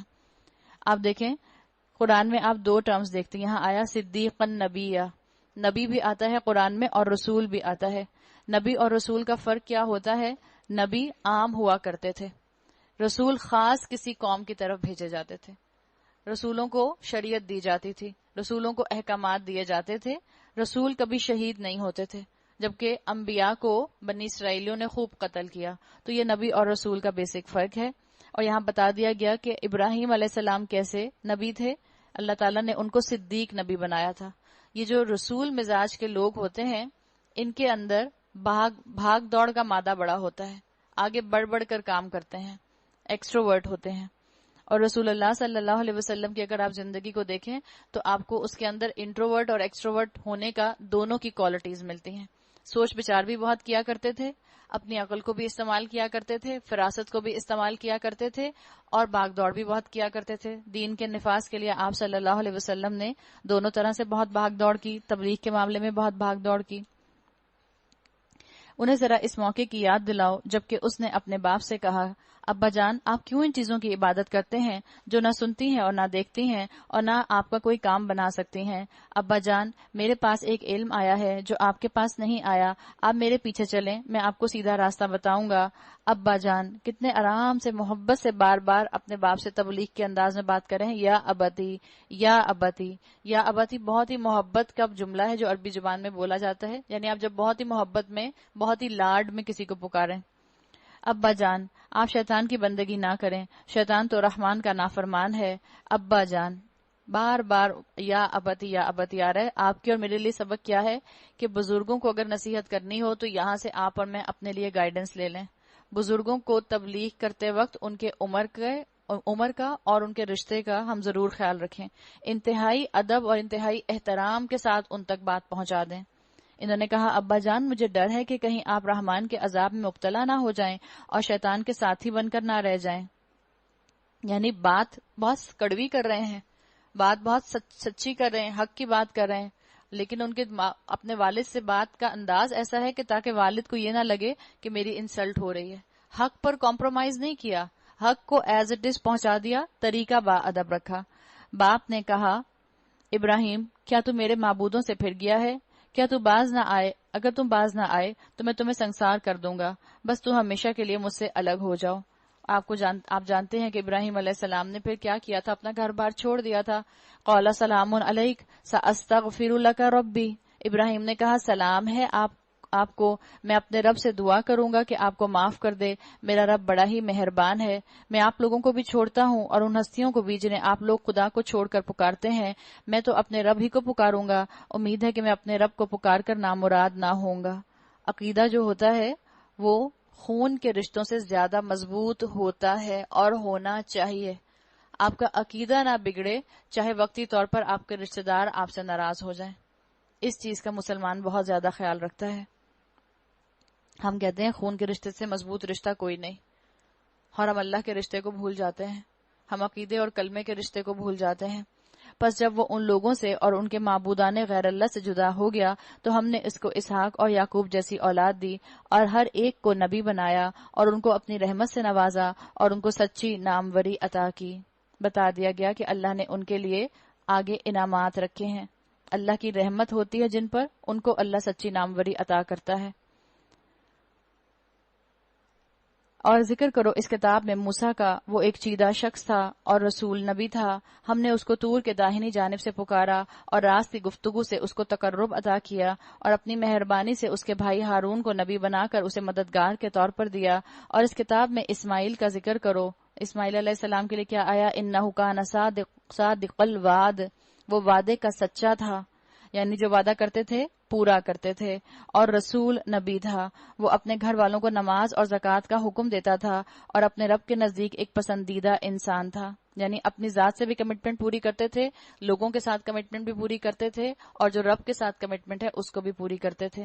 ایک بات نبی اور رسول کے فرق میں اور دیکھ لیں کہ ہر رسول نبی ہوتا ہے.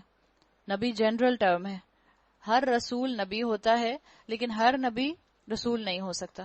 جس نبی کو خاص قوم کی طرف بھیج دیا جائے اور جس کو شریعت دے دی جائے، احکامات دے دیے جائیں، وہ نبی سے اپ گریڈ ہو کر رسول بن جاتا ہے. اس کتاب میں ادریس کا ذکر کرو. وہ ایک راست باز انسان اور ایک نبی تھا اور اسے ہم نے بلند مقام پر اٹھایا تھا. بائبل میں ان کا نام آپ کو ہنوک ملتا ہے، ایچ سے، ہنوک. یہ وہ پیغمبر ہیں جن پر اللہ نے انعام فرمایا آدم کی اولاد میں سے اور ان لوگوں کی نسل سے جنہیں ہم نے نوح کے ساتھ کشتی پر سوار کیا تھا، اور ابراہیم کی نسل سے اور اسرائیل کی نسل سے، اور یہ ان لوگوں میں سے تھے جن کو ہم نے ہدایت بخشی اور برگزیدہ کیا. ان کا حال یہ تھا اذا تتلی علیہم آیات الرحمن خروا سجدا وبکیا، جب رحمان کی آیات ان کو سنائی جاتی تو روتے ہوئے سجدے میں گر جاتے تھے. آیت سجدہ ہے. اللہ تعالیٰ مجھے اور آپ کو بھی قرآن پڑھ کر رونے اور اس کو قرآن کو سمجھنے کی توفیق عطا فرمائے. سجدہ اطاعت کی، عاجزی کی الٹیمیٹ علامت ہے، اور اللہ کی آیات کے آگے اس بات کی علامت ہے کہ اللہ، میں آپ کی آیات کے آگے اپنی انٹلیکٹ کو، اپنی عقل کو جھکا رہی ہوں. میرے ارادے، میرے جذبات، میری پلاننگ آپ کے سامنے بالکل سبمیشن کے ساتھ ہے. جیسا آپ چاہیں گے ویسا ہی میرے دماغ کے اندر خیالات آئیں گے، انہی کو میں عمل میں لے کر آؤں گی. تو بتا دیا گیا انسان کا قرب اصل میں اپنے رب کے ساتھ سجدے کی حالت میں ہوتا ہے. تو جذباتی تعلق کی طرف اشارہ کیا گیا، اور سجدے کے اندر جو ہے بندہ اپنے رب سے سب سے قریب ہوتا ہے. اللہ کے رسول صلی اللہ علیہ وسلم نے فرمایا آپ اور میں دن میں کم سے کم، رمضان میں تو ہم زیادہ ہی سجدے کرتے ہیں، عام روٹین میں ہم دن میں کم سے کم 34 ٹائمز تو سجدہ کر ہی رہے ہوتے ہیں. اگر 17 رکعات فرائض کی پڑھتے ہیں تو ہر رکعت میں 2 سجدے ہم کرتے ہیں. 34 سجدے ہم اللہ کے سامنے کرتے ہیں. سوچیں اگر ہر سجدہ ہم پورے شعور کے ساتھ کریں تو پورے شعور کے ساتھ ہم اتنی دفعہ اپنا تجدید ایمان کرتے ہیں کہ اللہ میری عقل آپ کے سامنے بالکل اس وقت سبمیشن کے ساتھ ہے. رسول اللہ صلی اللہ علیہ وسلم کی ایک طویل دعا آتی ہے، اس میں آتا ہے ایک دعا کے اندر ناصیتی بیدک، اللہ میری پیشانی آپ کے ہاتھ میں ہے. اس کا مطلب کیا ہے؟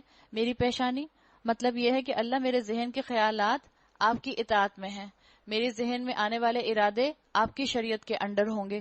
اس چیز کی طرف سجدہ جو ہے وہ علامت ظاہر کرتا ہے. اور آپ کو معلوم ہوگا کہ سائنس نے بتایا کہ انسان کی جتنی بھی تھنکنگ کیپیسٹی ہے وہ اس کے دماغ کے سارے فرنٹل لوب میں ہوتی ہے. اور ہمارا جو دماغ کا برین کا فرنٹل لوب ہے یہ بالکل فرنٹ کے پورشن میں ہوتا ہے. اور یہی چیز آپ اپنے پیشانی کو، جس کو آپ فور ہیڈ بولتے ہیں، اسی کو آپ نماز کے حالت میں، سجدے کی حالت میں زمین پر رکھتے ہیں. انتہائی علامت عاجزی کی، جو اپنی عقل کو انسان اللہ کے سامنے جھکا دیتا ہے. اور اس بات کی علامت، اللہ مجھے آپ کا حکم سمجھ آئے یا نہ سمجھ آئے، میں اس پر عمل کروں گی. پھر ان کے بعد وہ ناخلف لوگ ان کے جانشین ہوئے جنہوں نے کیا کیا، ادا الصلاۃ واتباع الشہوات، جنہوں نے نماز کو ضائع کیا اور خواہشات کی پیروی کی. یعنی کیا کیا انہوں نے، دنیا کے اندر ہی مصروف ہو کر رہ گئے، رسولوں کی بات کا انکار کر دیا. بس قریب ہے کہ گمراہی کے انجام سے دوچار ہوں گے. البتہ جو توبہ کر لیں اور ایمان لے آئیں اور نیک عمل اختیار کریں وہ جنت میں داخل ہوں گے. ان کی ذرا برابر حق تلفی نہ ہوگی. ان کے لیے ہمیشہ رہنے والی جنتیں ہیں جن کا رحمان نے اپنے بندوں سے در پردہ وعدہ کر رکھا ہے، اور یقیناً یہ وعدہ پورا ہو کر رہنا ہے. وہاں کوئی بےہودہ بات وہ نہ سنیں گے، جو کچھ بھی سنیں گے ٹھیک ہی سنیں گے. ان کا رزق انہیں بے ہم صبح شام ملتا رہے گا. اور کیا سنیں گے؟ سلام علیکم، یہ سلامتی کی باتیں سنیں گے. یہ ہے وہ جنت جس کا وارث ہم اپنے بندوں میں سے اس کو بنائیں گے جو پرہیزگار رہا. اللہ تعالیٰ نے بتا دیا کہ جنت کس کے وراثت میں آئے گی؟ جو بھی اللہ کے لیے تقوی اختیار کرے گا، جو بھی اللہ کی خاطر ان کاموں کو انجام دے گا جن کاموں کو انجام دینے کا چاہے اس کا دل کرے یا نہ کرے، جو پرہیزگار رہا، جو متقی رہا، جس نے تقوی اختیار کیا. تو تقوی اختیار کرنے کے کئی انداز ہیں. اللہ اور اللہ کے رسول صلی اللہ علیہ وسلم کی تعلیمات پر عمل کرنا، اور چھوٹی چھوٹی چیزیں جس کا آپ خیال رکھ سکتے ہیں، جس کے لیے رسول اللہ نے احادیث میں بشارت دی ہے. مثال کے طور پر وضو کر کے تحیۃ الوضو پڑھنا، مسجد میں داخل ہو کر 2 رکعت جو ہیں وہ مسجد کے پڑھنا، تحیۃ المسجد پڑھنا. اے نبی صلی اللہ علیہ وسلم، ہم تمہارے رب کے حکم کے بغیر نہیں اترا کرتے. جو کچھ ہمارے آگے ہے اور جو کچھ پیچھے ہے اور جو کچھ اس کے درمیان ہے، ہر چیز کا مالک وہی ہے. وَمَا كَانَ رَبُّكَ نَسِيًّا، تمہارا رب بھولنے والا نہیں ہے. تو جلدی جلدی نماز نہ پڑھنا، اللہ تمہیں سب دیکھ رہا ہے. اللہ دیکھ رہا ہے کہ کتنا تم نے سوچ سمجھ کر رب کے حکم پر عمل کیا اور کتنا بغیر سوچے سمجھے کیا، کتنا غافل دل کے ساتھ اللہ کو پکارا اور کتنا بے غافل دل کے ساتھ پکارا. اللہ نے سب کاؤنٹ کر لیا. 100 دفعہ جھوٹ بولا یا 99 ٹائمز جھوٹ بولا، تمہارا رب بھولنے والا نہیں ہے، وہ ہر چیز کو نوٹ کر لیتا ہے. رب السماوات والارض وما بینہما فاعبدہ واستبر لعبادتہ هل تعلم له سمیہ. وہ رب ہے آسمانوں کا اور زمین کا اور ان ساری چیزوں کا جو آسمان اور زمین کے درمیان ہیں. اتنا زبردست رب ہے تو کیا کرو؟ فخر کے ساتھ اس کی عبادت کرو، بس تم اس کی بندگی کرو. فاعبدہ، فاعبد آیا ہے. جب تمہیں احساس ہو جائے اپنے رب کا، فاعبدہ، فوراً اس کی بندگی میں اپنے آپ کو جھکا دو، فوراً اس کے غلام بن جاؤ، فوراً ایڈمٹ کر لو کہ اللہ تو رب، میں تیرا بندہ. بس تم اس کی بندگی کرو اور اسی کی بندگی پر ثابت قدم رہو. کیا ہے کوئی ہستی تمہارے علم میں اس کی ہم پایا؟ انسان کہتا ہے کہ کیا واقعی، ایک سکیپٹیکل انسان کا ذکر ہے، کہتے ہیں کہ واقعی جب میں مر چکوں گا پھر زندہ کر کے نکال لیا جاؤں گا؟ کیا انسان کو یاد نہیں آتا کہ ہم پہلے اس کو پیدا کر چکے ہیں جبکہ وہ کچھ بھی نہ تھا؟ تیرے رب کی قسم، ہم ضرور ان سب کو اور ان کے ساتھ شیاطین کو بھی گھیر لائیں گے، پھر جہنم کے گرد لا کر انہیں گھٹنوں کے بل گرا دیں گے. پھر ہر گروہ میں سے ہر اس شخص کو چھانٹ لیں گے جو رحمان کے مقابلے میں زیادہ سرکش بنا ہوا تھا. پھر یہ ہم جانتے ہیں کہ ان میں سے کون سب سے بڑھ کر جہنم میں جھونکے جانے کا مستحق ہے. وَإِن مِّنكُمْ إِلَّا وَارِدُهَا، تم میں سے کوئی ایسا نہیں جو جہنم پر وارد نہ ہو. اس کے لیے اسکالرز کہتے ہیں کہ یہاں مراد جو ہے اس سے مراد لی جاتی ہے پل صراط. ان منکم الا واردوہا میں ہا کی ضمیر جو ہے وہ پل صراط کی طرف جا رہی ہے، کہ پل صراط کے لیے آتا ہے کہ پل صراط جہنم کے اوپر قائم کیا جائے گا اور ہر انسان کو اس کے اوپر سے گزرنا ہوگا. اہل ایمان گزرتے ہوئے کلمہ پڑھیں گے اور کچھ اہل ایمان تیزی سے گزر جائیں گے اور کچھ اہل ایمان دعا کرتے ہوئے گزریں گے، ربی سلم ربی سلم ربی سلم. یہ تو ایک طے شدہ بات ہے جسے پورا کرنا تیرے رب کے ذمہ ہے. پھر ہم ان لوگوں کو بچا لیں گے جو دنیا میں متقی تھے اور ظالموں کو اسی میں گرا ہوا چھوڑ دیں گے. حدیث میں آتا ہے کہ جہنم سے کانٹے نکلے ہوئے ہوں گے، اور جب انسان پل صراط پر سے گزر رہے ہوں گے تو جو گناہگار لوگ ہوں گے وہ ان کانٹوں سے زخمی ہو جائیں گے۔ جو پل صراط سے گزرے گا اس کو اس کانٹے کی چبھن چبھے گی اگر وہ گناہگار ہوگا، رب کا نافرمان ہوگا، اور جو نیک بندے ہوں گے وہ اپنے اعمال کی روشنی کی زیر سایہ جو ہیں، اللہ کی رحمت کے زیر سایہ اس پل سے گزر جائیں گے۔ ان لوگوں کو جب ہماری کھلی کھلی آیات سنائی جاتی ہیں تو انکار کرنے والے ایمان لانے والوں سے کہتے ہیں، بتاؤ ہم دونوں گروہوں میں سے کون بہتر حالت میں ہے، کس کی مجلسیں زیادہ شاندار ہیں؟ دنیا کا سامان ہم لے آتے ہیں مگر ہم سمجھتے ہیں کہ دنیا کا سامان لا کر ہم خوشیاں سمیٹ لیں گے، اور یہ بالکل منافقوں کا انداز ہوتا تھا کہ ان کی ساری خوشیاں ان کی دنیا کے ساتھ اٹیچڈ ہوتی تھیں، اور اپنی دنیا کی بیسس کے اوپر جج کیا کرتے تھے کہ بتاؤ ہم میں بہتر کون ہے، ہمارا سامان دنیا بہتر ہے یا جس کی تم بات کر رہے ہو کہ وہ اللہ کا بندہ ہے اس کا سامان دنیا بہتر ہے؟ تو بتا دیا گیا کہ دنیا کمپیٹ کرنے کی جگہ نہیں ہے، آخرت کو نہ بھولو، آخرت وہ جگہ ہے جس کے لیے تم ایک دوسرے سے مقابلہ کرو۔ حالانکہ ان سے پہلے ہم کتنی ہی ایسی قوموں کو ہلاک کر چکے ہیں جو ان سے زیادہ سر و سامان رکھتی تھیں اور ظاہری شان و شوکت میں ان سے بڑی ہوئی تھیں۔ جا کر دیکھ لو فرعون کے محل کو۔ ان سے کہو جو شخص گمراہی میں مبتلا ہوتا ہے اسے رحمان ڈھیل دیا کرتا ہے، یہاں تک کہ جب ایسے لوگ وہ چیز دیکھ لیتے ہیں جس کا ان سے وعدہ کیا گیا، خواہ وہ عذاب الہی ہو یا قیامت کی گھڑی، تب انہیں معلوم ہو جاتا ہے کہ کس کا حال خراب ہے۔ دنیا میں اپنے گھروں کو سجانے میں ہم کہیں قرآن کو نیگلیکٹ نہ کر دیں، شوہر اپنی بیویوں کو یا بیویاں اپنے شوہر کو کہیں کارپوریٹ لیڈر بنا کر صرف دنیا کمانے کے لیے استعمال نہ کر لیں۔ ایسی غفلت مجھے اور آپ کو قرآن سے دور نہ کر دے۔ جس اور کس کا جتھا کمزور، اس کے برعکس جو لوگ براہ راست اس کے برعکس جو لوگ راہ راست اختیار کرتے ہیں اللہ اس کو راست روی میں ترقی عطا فرماتا ہے۔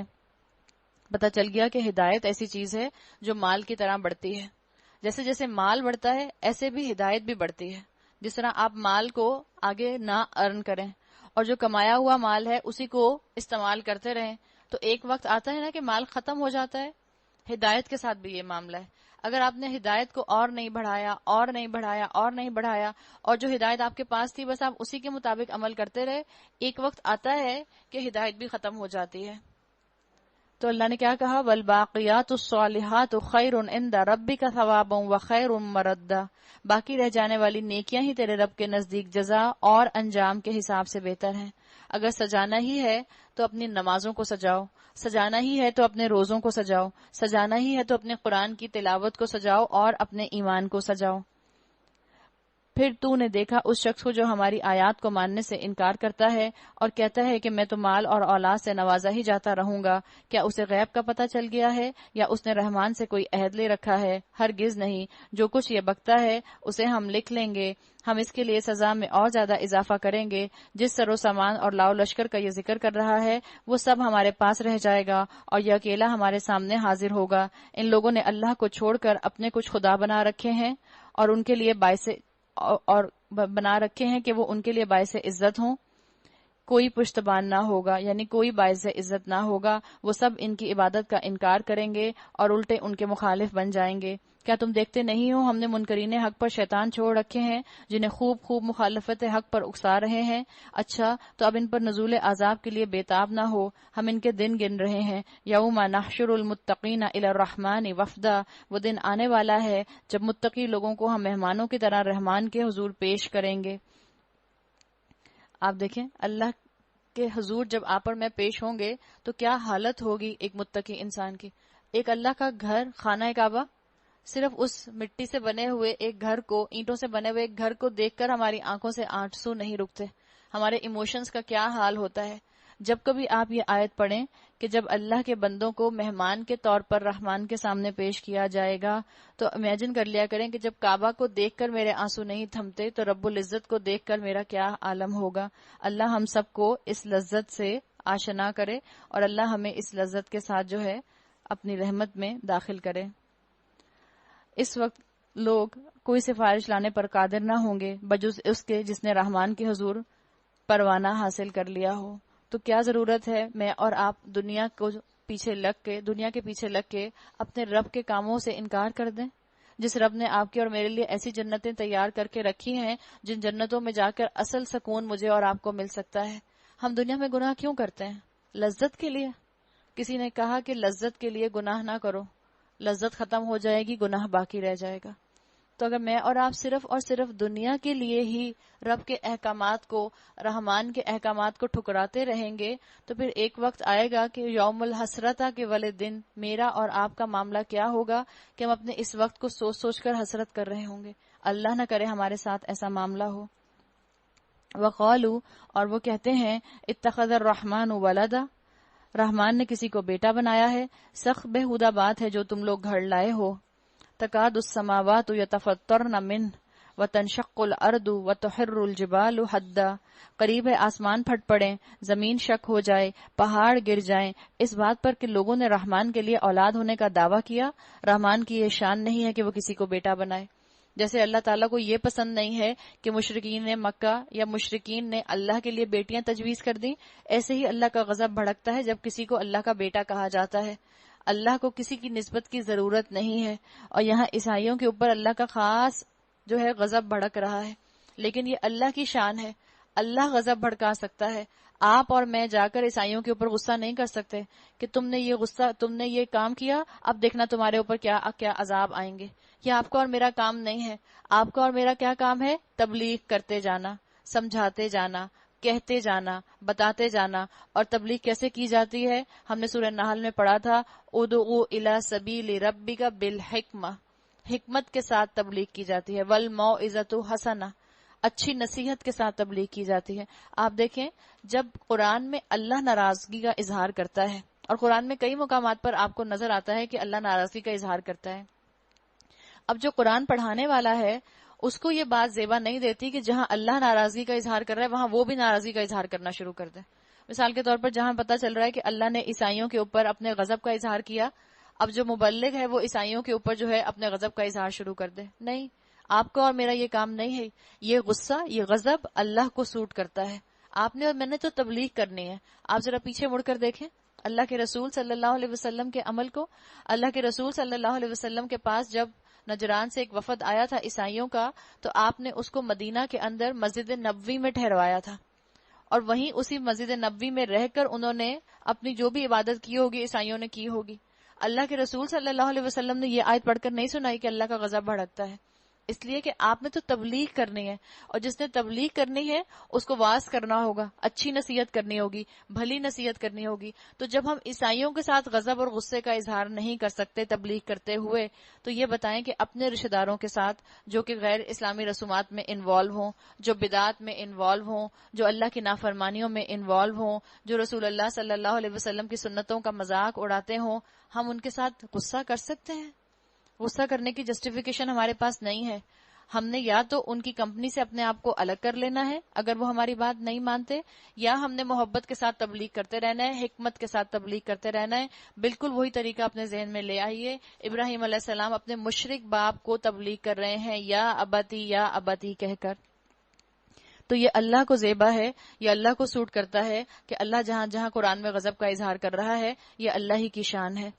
زمین اور آسمانوں کے اندر جو بھی ہیں سب اس کے حضور بندوں کی حیثیت سے پیش ہونے والے ہیں. سب پر وہ محیط ہے اور اس نے ان کو شمار کر رکھا ہے. وَكُلُّهُمْ آتِيهِ يَوْمَ الْقِيَامَةِ فَرْدًا، اور سب قیامت کے روز فردن فردن اس کے سامنے حاضر ہوں گے. آخرت کا محاسبہ ہر ایک کو اللہ کے سامنے آ کر اکیلے اکیلے دینا ہوگا. ایک ایک امت سے کلیکٹیو حساب ہوگا، ایک ایک امت کے فرد سے کلیکٹیو حساب ہوگا. تو عارضی عافیت اگر میں اور آپ اس دنیا میں اپنی رکھنے کے لیے دین پر عمل نہیں کرتے کہ نہیں آج دین پر عمل نہیں کرو، عافیت اسی میں ہے کہ سب خاندان مل جل کر رہے، سب ایک ہی فریکوینسی پر رہیں. اس عارضی عافیت کو اگر آپ نے اور میں نے قائم رکھا، اور وہ جو آنے والا جہان میرے اور آپ کے لیے تیار ہے جس میں آپ کو اور مجھے اکیلے اکیلے رب کے سامنے کھڑا ہونا ہے، تو سوچ لیں کہ میں اور آپ اللہ کو کیا ایکسکیوز پھر اس دن دیں گے. اس دن میری اور آپ کی عقلیں کام نہ کریں گی. اس دن احساس ہوگا کہ ہم نے غلط سودا کیا. یقیناً جو لوگ ایمان لے آئے ہیں اور عمل صالح کر رہے ہیں، ان قریب رحمان ان کے لیے دلوں میں محبت پیدا کر دے گا. آپ صلی اللہ علیہ وسلم کی حدیث کا مفہوم آتا ہے، جب اللہ کسی سے محبت کرتا ہے تو جبرائیل علیہ السلام سے کہتا ہے کہ فلاں بندے سے محبت کرو. یعنی جبرائیل علیہ السلام سے بھی کہتا ہے کہ تم بھی فلاں بندے سے محبت کرو. جبرائیل علیہ السلام آسمان والوں کے اندر منادی کر دیتے ہیں، یعنی آسمان میں جتنی بھی مخلوقات ہیں، اور پھر وہ وہ جو منادی ہوتی ہے سب آسمان والے اس شخص سے محبت کرتے ہیں، اور پھر وہ آسمان والے زمین والوں میں منادی کر دیتے ہیں، اور پھر زمین والے شخص جو ہیں اس سے محبت کرنے لگ جاتے ہیں۔ تو جس سے رب محبت کرنے لگ جاتا ہے اس سے انسان بھی محبت کرنے لگ جاتے ہیں، اس سے چرند پرند بھی محبت کرنے لگ جاتے ہیں، اس سے فرشتے بھی محبت کرنے لگ جاتے ہیں۔ تو مجھے اور آپ کو تو بننا ہے ان ایمان والوں میں جو اللہ سے محبت میں شدید تر ہوتے ہیں۔ بس اے نبی، اس کلام کو ہم نے آسان کر کے تمہاری زبان میں اسی لیے نازل کیا ہے کہ تم پرہیزگاروں کو خوشخبری دے دو اور ہٹ درموں کو ڈرا دو۔ وَكَمْ أَهْلَكْنَا قَبْلَهُمْ مِنْ قَرْنٍ هَلْ تُحِسُّ مِنْهُمْ مِنْ أَحَدٍ أَوْ تَسْمَعُ لَهُمْ رِكْزًا، ان سے پہلے ہم کتنی ہی قوموں کو ہلاک کر چکے ہیں، پھر کہیں تم ان کا نشان پاتے ہو یا ان کی بھنک بھی تمہیں کہیں سنائی دیتی ہے؟ کہیں تمہیں اتنی بڑی بڑی سپر پاورز جو تباہ کر دی گئیں ان کی کوئی آواز آتی ہے؟ خاموشی، ریونز، کھنڈرات۔ آپ کھنڈرات میں جائیں تو دیکھیں کیا خاموشی ہوتی ہے۔ اگر آپ کبھی یہ جو آپ کے ادھر کراچی کے اندر ہی ایک وہ جگہ ہے، شاید مکلی کا قبرستان ہے جس جگہ پر، اس کے اندر بھی کچھ ایسی جگہ ہیں جہاں پر وہ انہوں نے پرانی کچھ قبریں ہیں، وہ جگہ ایسی بنی ہوئی ہے، آپ وہاں جائیں ایک خاموشی کا عالم ہے۔ آپ روبنس کے اندر جائیں، آپ موئنجو دوڑو چلی جائیں، آپ کو ایک خاموشی کا عالم نظر آئے گا۔ اور ہم کیا کرنے جاتے ہیں؟ ہم پکنک منانے جاتے ہیں، حالانکہ وہ جگہ کس چیز کے لیے ہوتی ہے؟ عبرت کے لیے ہوتی ہے۔ اللہ کے رسول صلی اللہ علیہ وسلم کہا کرتے تھے کہ جب کسی ایسی بستی سے گزرو جہاں پر عذاب